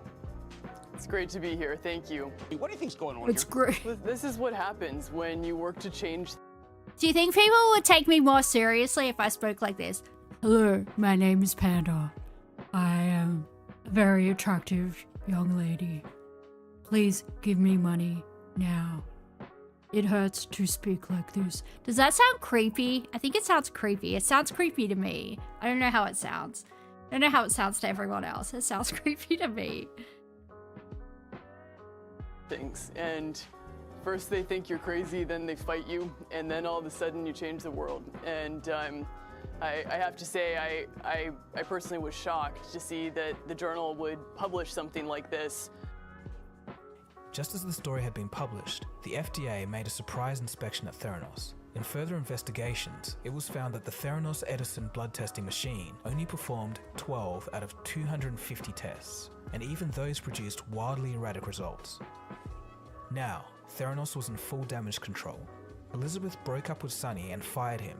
A criminal investigation was underway, and a probe by the Securities and Exchange Commission was also proceeding. The investors began suing Theranos one by one. Partner Fund sued for $100 million, Walgreens for $140. Honestly, a handbag full of cheese and cats would go hard. I like cheese and I also like cats. It'd probably be heavy though to carry around a lot of cheese and cats. But you know, I think we could find a way.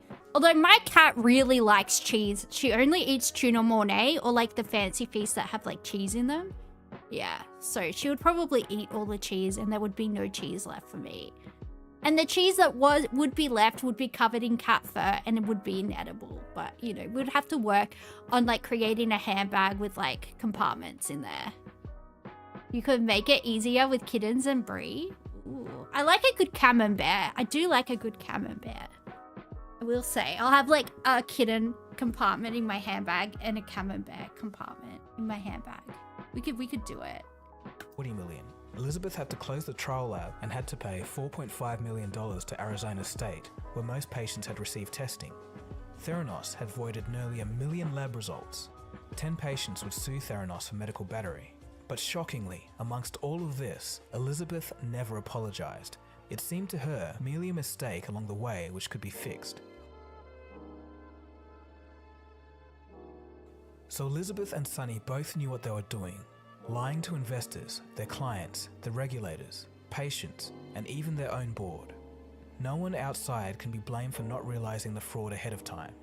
Even the board, made up of seasoned professionals, was masterfully manipulated into giving Elizabeth 99.7% of the voting rights. She seemed, by all accounts, a sociopath, willing to stop at nothing to make her company a success, not caring who or what got in her way, and who knows how far the lie could have. Senpaku spotted. Yeah, she has senpaku eyes. Senpaku eyes? Free whites. That's what it means in Japanese. Where you can see like either the like we all have like white at the sides of our eyes, right? But if you've got like white showing at the top or white showing at the bottom, it's senpaku.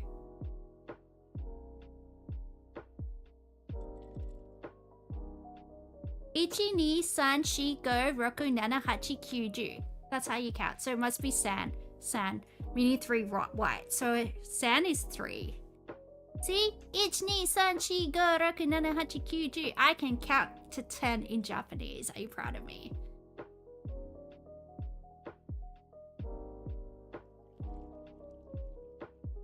Gone. She continued with all smiles and lies even after the truth came out. Elizabeth's actions could be a microcosm, a case for a modern problem in society where the need to be successful, or at least appear successful, outweighs everything else. Oh yeah, apparently the influencers rent out like a private jet set where they take these photos. Hang on. I saw a thing about it.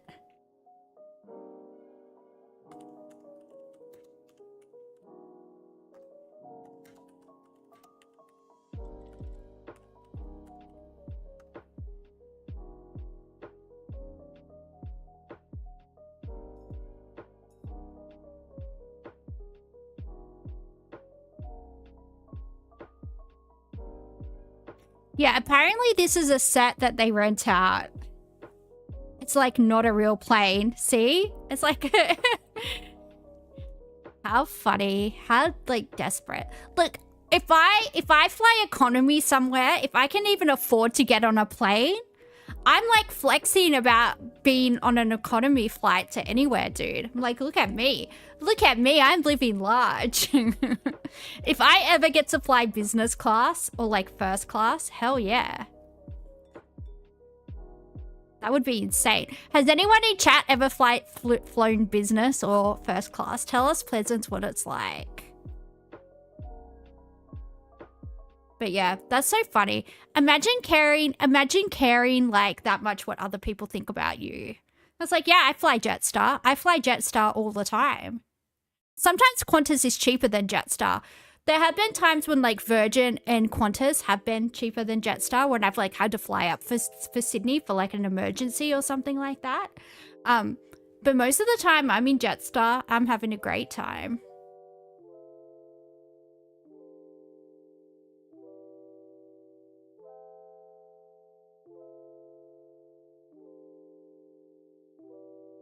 But if I have to do first class is all the things you think it is, depending on the plane and airline, and business class international is pimped up. Yeah, I think it might be Emirates,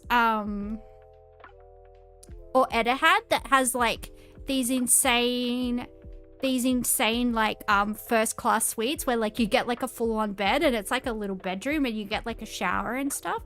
I think so. I think that was what airline it was. But anyway, I remember watching a YouTube video on it and it was like nuts. I was like, it would be so nice on a long haul flight to like be able to lie back and sleep.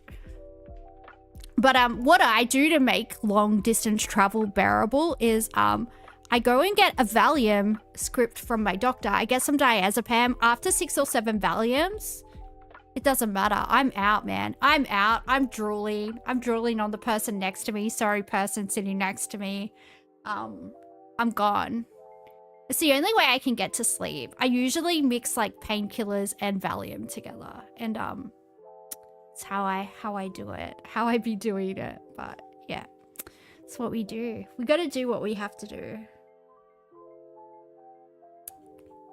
Where was the video? Is it over? Did I get rid of it? Oh no, it's here. There's possibly another fault at play here. A fault in the human condition. It's the illusionary effect, where if you repeat a lie enough times, people start to believe it, especially if you have credible names surrounding the product. The SEC settled with Elizabeth Holmes in March of 2018. She lost voting control, had to give away her portion of the stock, and was banned from being an officer or director of any public company for 10 years. Sunny still hasn't reached a settlement with the SEC. Both Sunny and Elizabeth have been indicted on criminal charges in an ongoing lawsuit at the time of this video. They are both pleaded not guilty and each face 20 years in prison. Theranos was dissolved in September 2018.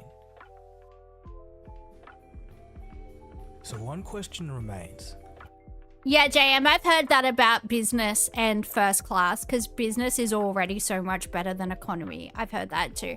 I think if I was like really, really rich, like if I ever become like a decently sized VTuber and I'm making, you know, 150,000 American dollars a year or above, I think like business is probably, I don't think I would do first class. But like if you get married or something like that, like if you get married and you're on your honeymoon, they'll usually upgrade you to first class. That's something that they usually do. So I'll do that when I get married, when I'm going on my honeymoon. I'll be like, it's my honeymoon. And they'll be like, here you go, you can fly first class. And I'll be like, yay.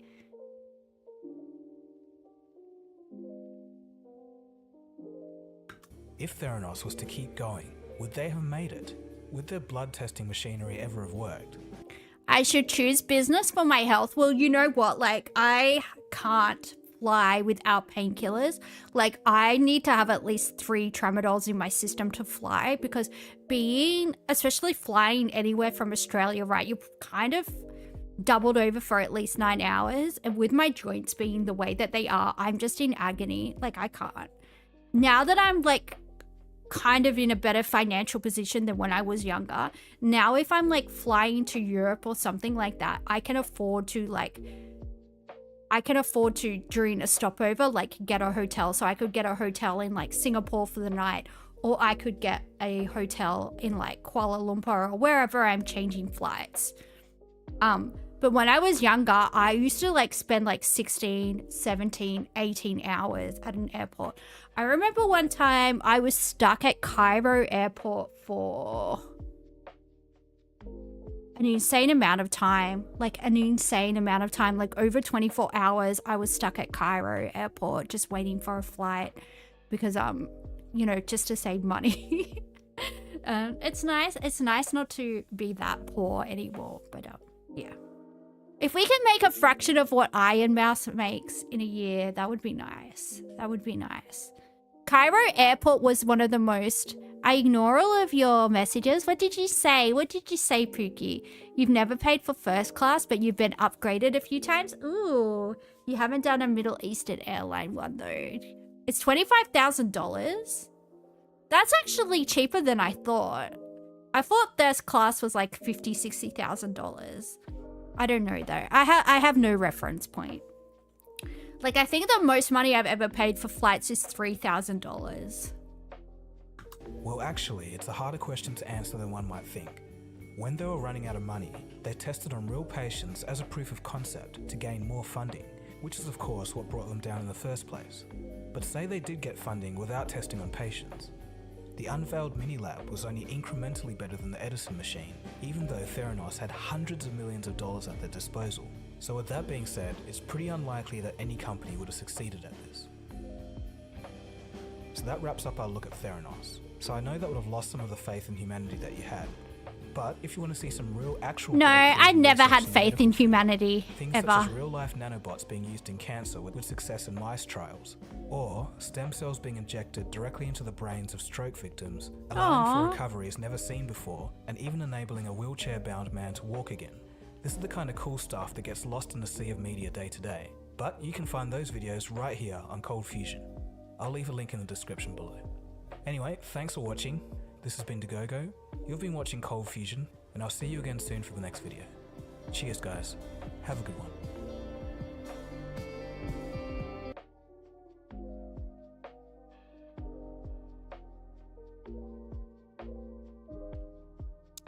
I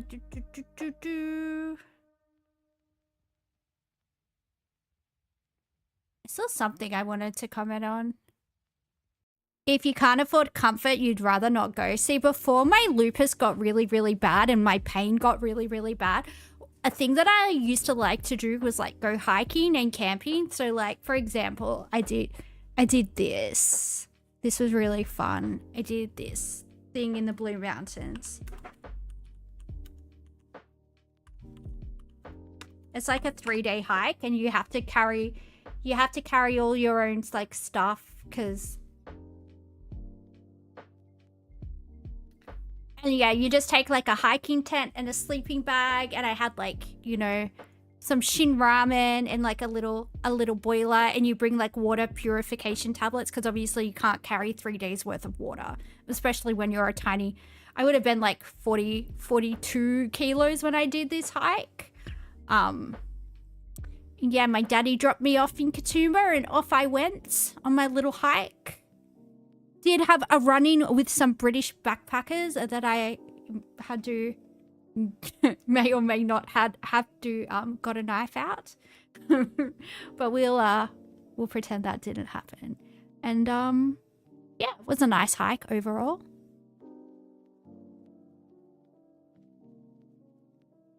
$42 kilos. I'd have to be a tiny teen. Yeah, I only weigh like, I think at the moment I weigh like 48 kilos. But yeah, I was incredibly skinny. I didn't really have enough food to eat when I was a kid. My mum used to, I don't want to get into it, but my mum used to, I was very neglected as a child and I didn't get enough food to eat when I was growing. So it, yeah, we won't go into it too much, but didn't have the best mother, let's just say, growing up.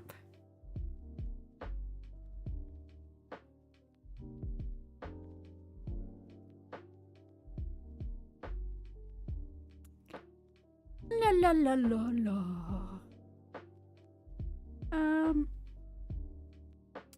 Let's play some World Guesser. Where in the world are we? No one knows. Ooh. We got a lot of writing in English. Super helpful. Agricultural Finance Corporation.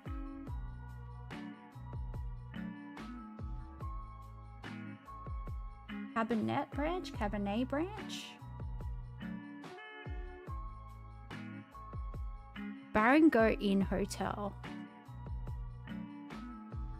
Safaricom. Hey, that's my cat yelling. You would have put me in your pocket? Yeah, I'm pretty small.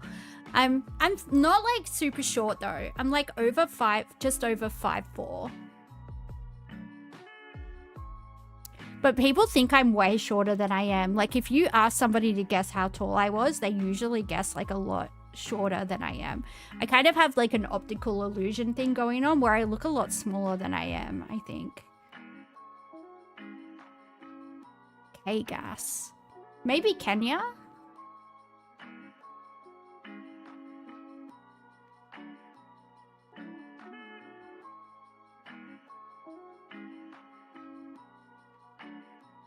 You saw what? What are K and Hyperbovian talking about? You saw what? What? What's happening? Now I feel out of the loop. Mombasa?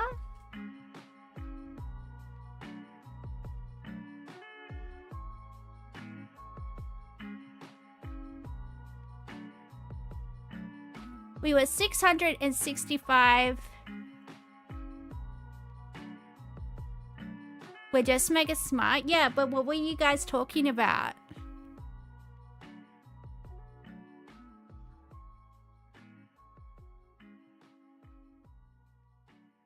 Blackstone lost 700 million in bad debt. Blackstone. I know BlackRock. What's Blackstone? Is that similar to BlackRock? Is that kind of feels like copyright infringement. That sounds very similar to BlackRock. Can they sue? I can find a list of all commands here. What's happening? The private equity group. Oh, so there's Blackstone and BlackRock. There's two of them? There's two of them?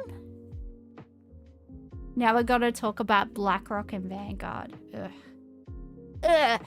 Yuck.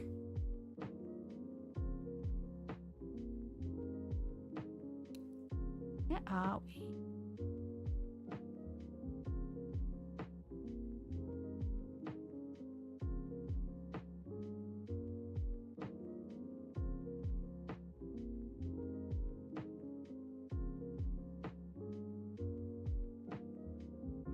Alvempi. Alright, well, we're in Europe. Somewhere. Where they talk funny. What does this say?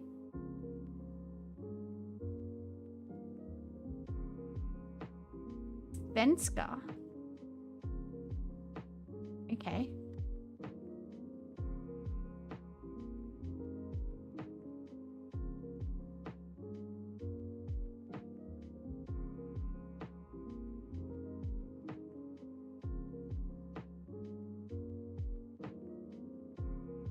Private equity holds a lot of assets that are very rarely tested, so when debt goes bad or prices drop, it takes a long time for investors to find out.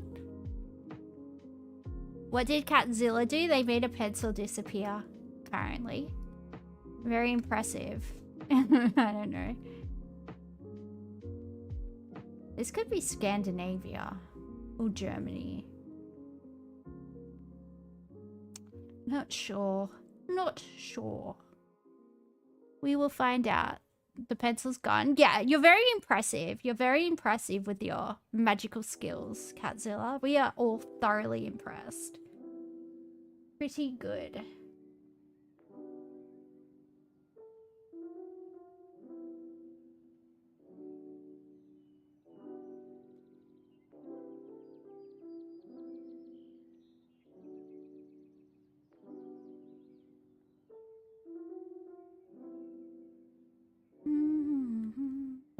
I got a feeling it might be Norway. Not basing that on anything other than, you know, just feel like it might be. Oh, we're flying into the sun. Can't see anything. These trees look very arty. Maybe.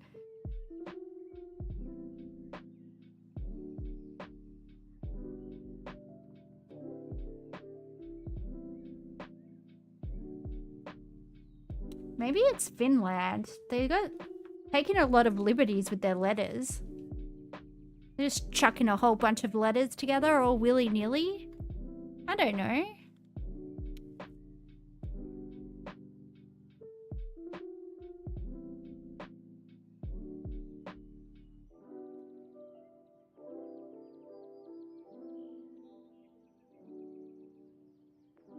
Did it say Svenska? It probably did. Is that something that you're familiar with, Mr. Juniper Berries? Would you say that is something?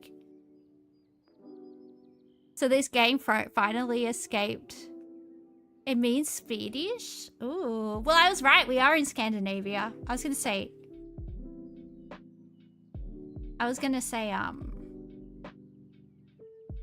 it's Finland! I was right! I said Finland! I said Finland! Everybody remember I said Finland. I was right.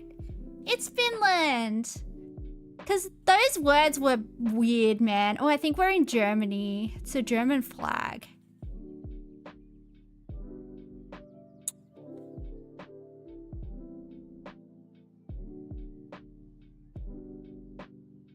Does it look like they're banned from operating submarines? It does.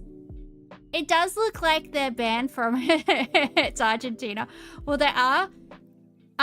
My friend married... Well, he didn't marry, but he had a baby with an Argentinian girl, so, you know, close enough. And I asked her about the Nazis in Argentina, and she acted like she didn't know what I was talking about. And I was like, you know what I'm talking about. Let's not play dumb. Anyway. She's kind of rude. She's kind of mean to me. I'm very nice to her, and she's very mean to me. She makes like a lot of like thinly veiled insults to my face. I don't know. I don't know how to feel about it because like I don't want to say anything about it. And I like to put it down to a cultural difference, but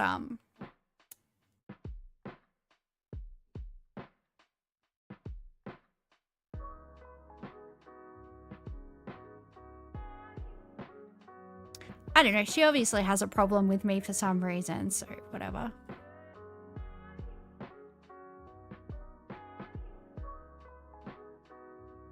Her kid is very cute, though. Her child is very cute, and she lets me hold her child, so... I'll forgive. I'll forgive insults in exchange for cuddle with cute toddler, because... Yeah, I like to take the opportunity to hold children. That sounds creepy. In a maternal way. I'm a very maternal person. In case that sounds creepy.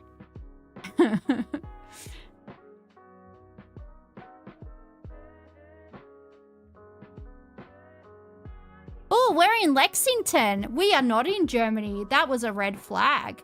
Lexington is like... in like Maryland or Virginia. Lexington, West Virginia. Lexington, Virginia. Lexington, Maryland. It's somewhere like that. It's somewhere like that. Lexington. I know it's one of those places. Lexington, Washington, Maryland. I know it's around here. Fairfax, Delaware.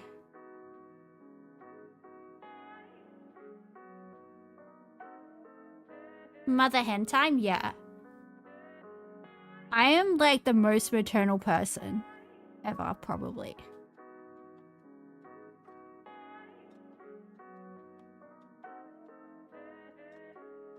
Lexington. Ah. Well. I don't know. I'm just gonna go here. It was Germany. Why did it say Lexington on the van with an American flag? That is confusing. You guys trying to confuse me out here. This looks like Gomez Street. Okay, it's probably Central or South America. They tried to trick me. Why would they do that? That's just rude.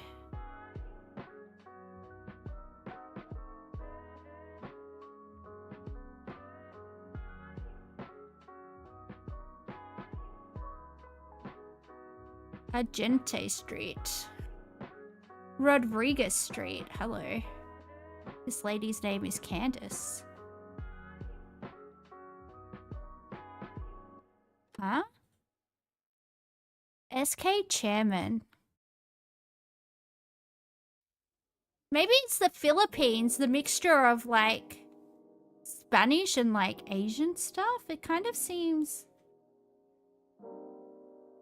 Yeah, I was thinking the Philippines as well. It's got that flair.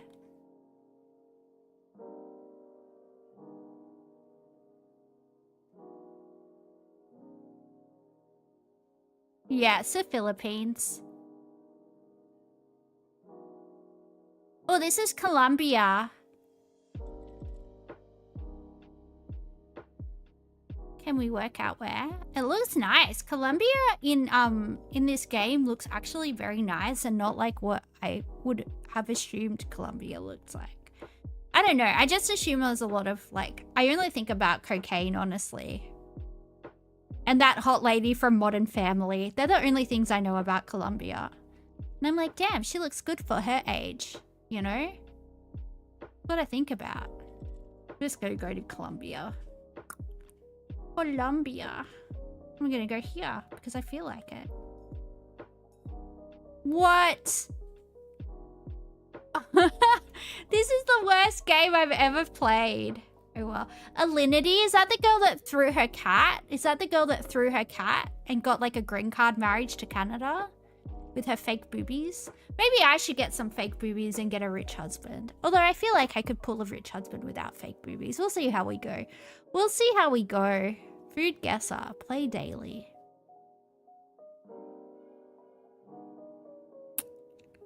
Butter chicken or Lebanese chicken in flatbread? We'll go for Lebanese chicken. Gotta stay true to our Western Sydney roots. Oh, pierogi. I want pierogi. Well, I don't care. I want pierogi. I love pierogi. Avro Spitfire chicken burger or margarita pizza?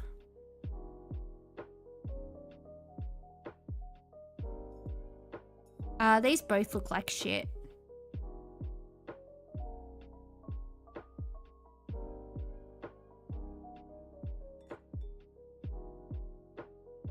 Curry goat or ice cream nachos? Ooh, I like both of these things. Can I have one for dinner and one for dessert?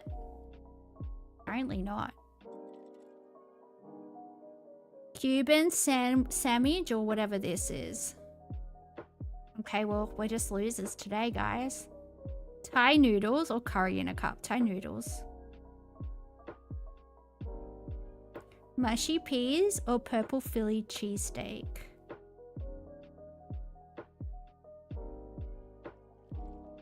Apple crumble with custard or chicken and rice tray? Drayton belly buster or chicken wings? Chicken wings. Alright, well. This is gonna be it, guys, and then I gotta go to bed.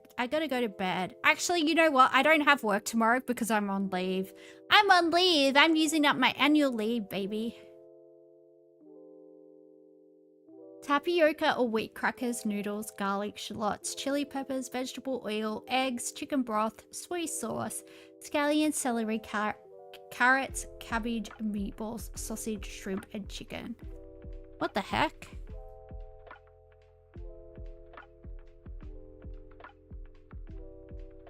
This dish is a savory and spicy soup featuring chewy tapioca or wheat crackers mixed with vegetables, proteins like chicken or seafood, and a blend of aromatic spices including garlic and chili. Often prepared with eggs, it boasts a rich and fragrant broth with a distinctive fiery kick. The combination of textures and flavors creates a comforting and tantalizing... It just happened. Oh my god, thank you so much. 1,000 bits. Thank you so much, Defo. Appreciate it. Tapioca gives you Southeast Asia? Yeah. I think so. Where do we want to go, though?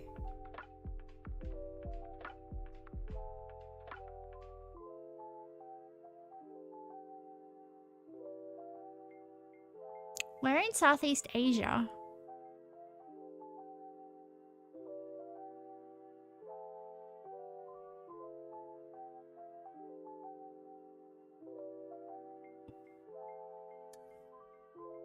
I feel like the celery and the carrots are kind of Western.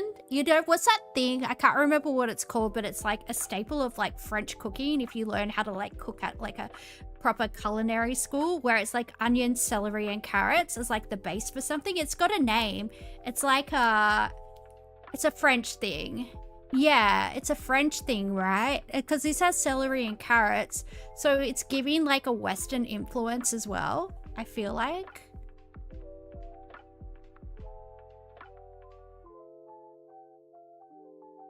I'm not going to try and pronounce that hyperborean, but that's probably it. But I can pronounce rue. I know how to make a rue and also how to pronounce it. So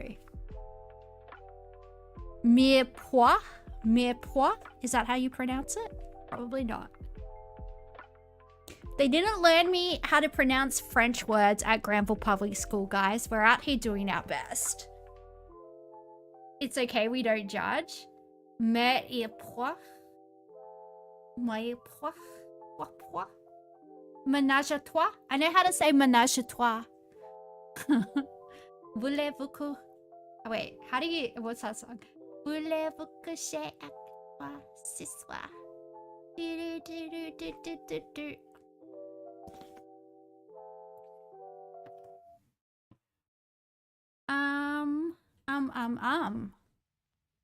Bad Hat Pepito. Wasn't Pepito from Spain, though?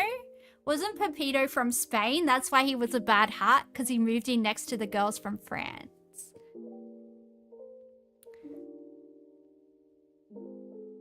When I was in year two, my teacher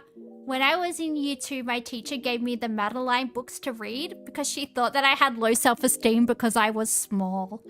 She was like, oh, you're always so sad. And she gave me Madeline to read because she thought that I had low self-esteem because I was small. I was like, oh, if you only knew, lady. If you only knew. Alright, well, let's just try Indonesia. See where we go from there. Try and get a point. Ooh! Shout out to whoever said Indonesia. You're so smart.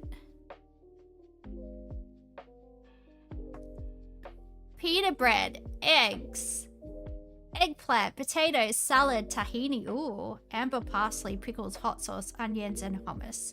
Let's go for Lebanon, just because.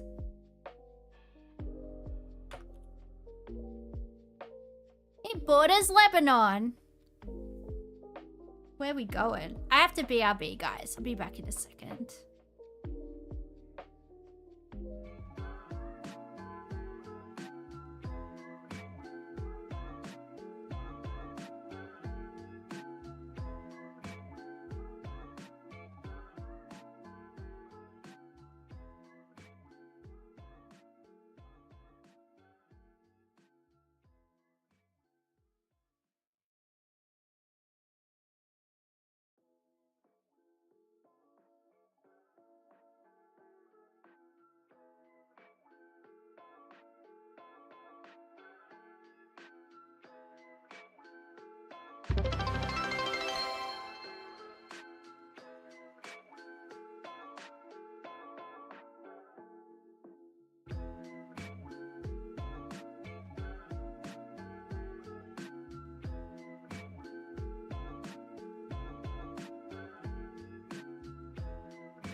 Whoopsie! I was just saying, thank you so much for the 1 bit, JM. We know how hard that you and all the other dwarves in Western Australia work in the mines. I was just razzing JM. We know how hard all the Western Australians be working in the mines, so we do appreciate it. Lebanon, that's where Bob Catter's family's from. Don't bring that up to Bob Catter. He'll have another aneurysm.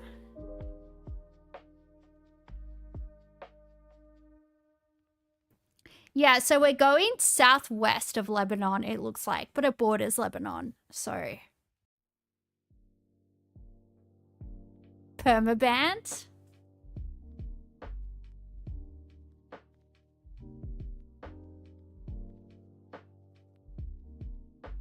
Israel.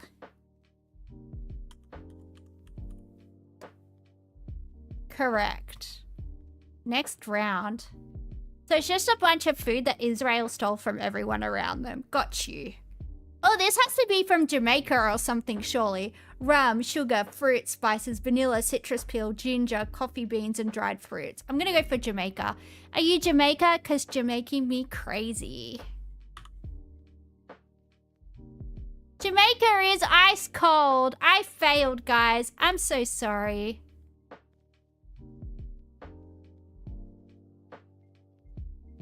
What did I say? Nothing, JM. I said I love you. I said I love you. I said I love you so much and I want to have your babies. If this isn't from the Caribbean, where is it from? Rum, sugar, fruit, spices, vanilla, citrus peel, ginger, coffee beans, dried fruits, and herbs. Maybe South America.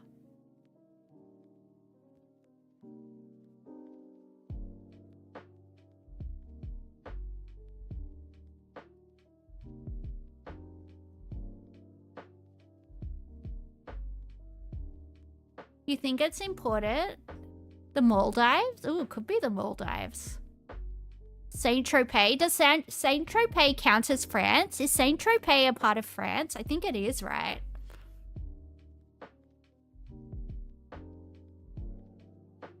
Somebody just tell me what to do.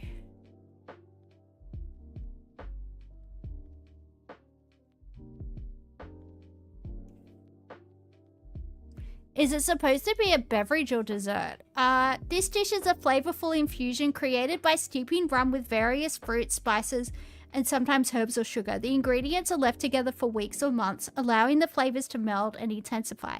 Each batch is unique, reflecting the combination of fruits like pineapple or lychee and spices such as vanilla or cinnamon, resulting in a sweet, aromatic, and complex beverage. So it's a beverage.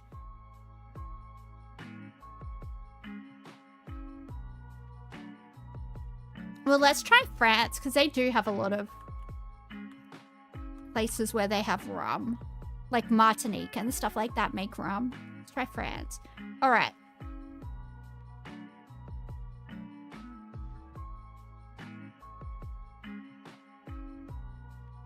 What do we reckon?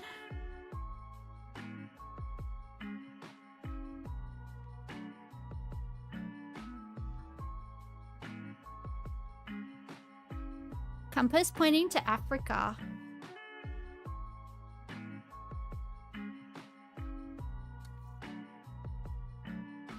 Maybe try West Africa? It's somewhere in Africa.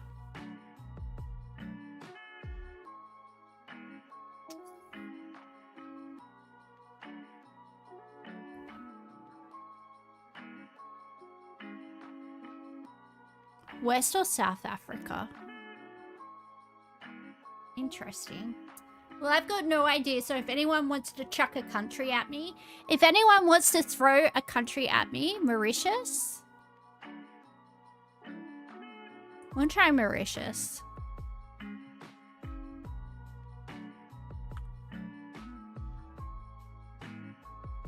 Ooh, we got Mauritius, Madagascar, and the Seychelles. And we are a gastronomical genius as per usual. Alright guys, I am still really sick, and if you knew how many coffees I had to have to stream, the answer was 6. The answer was 6 coffees. That is how many coffees I had before I streamed. But yeah, we're gonna go and we're gonna sleep because my white blood cells are through the roof and I am exhausted. All right. See you next time. Bye.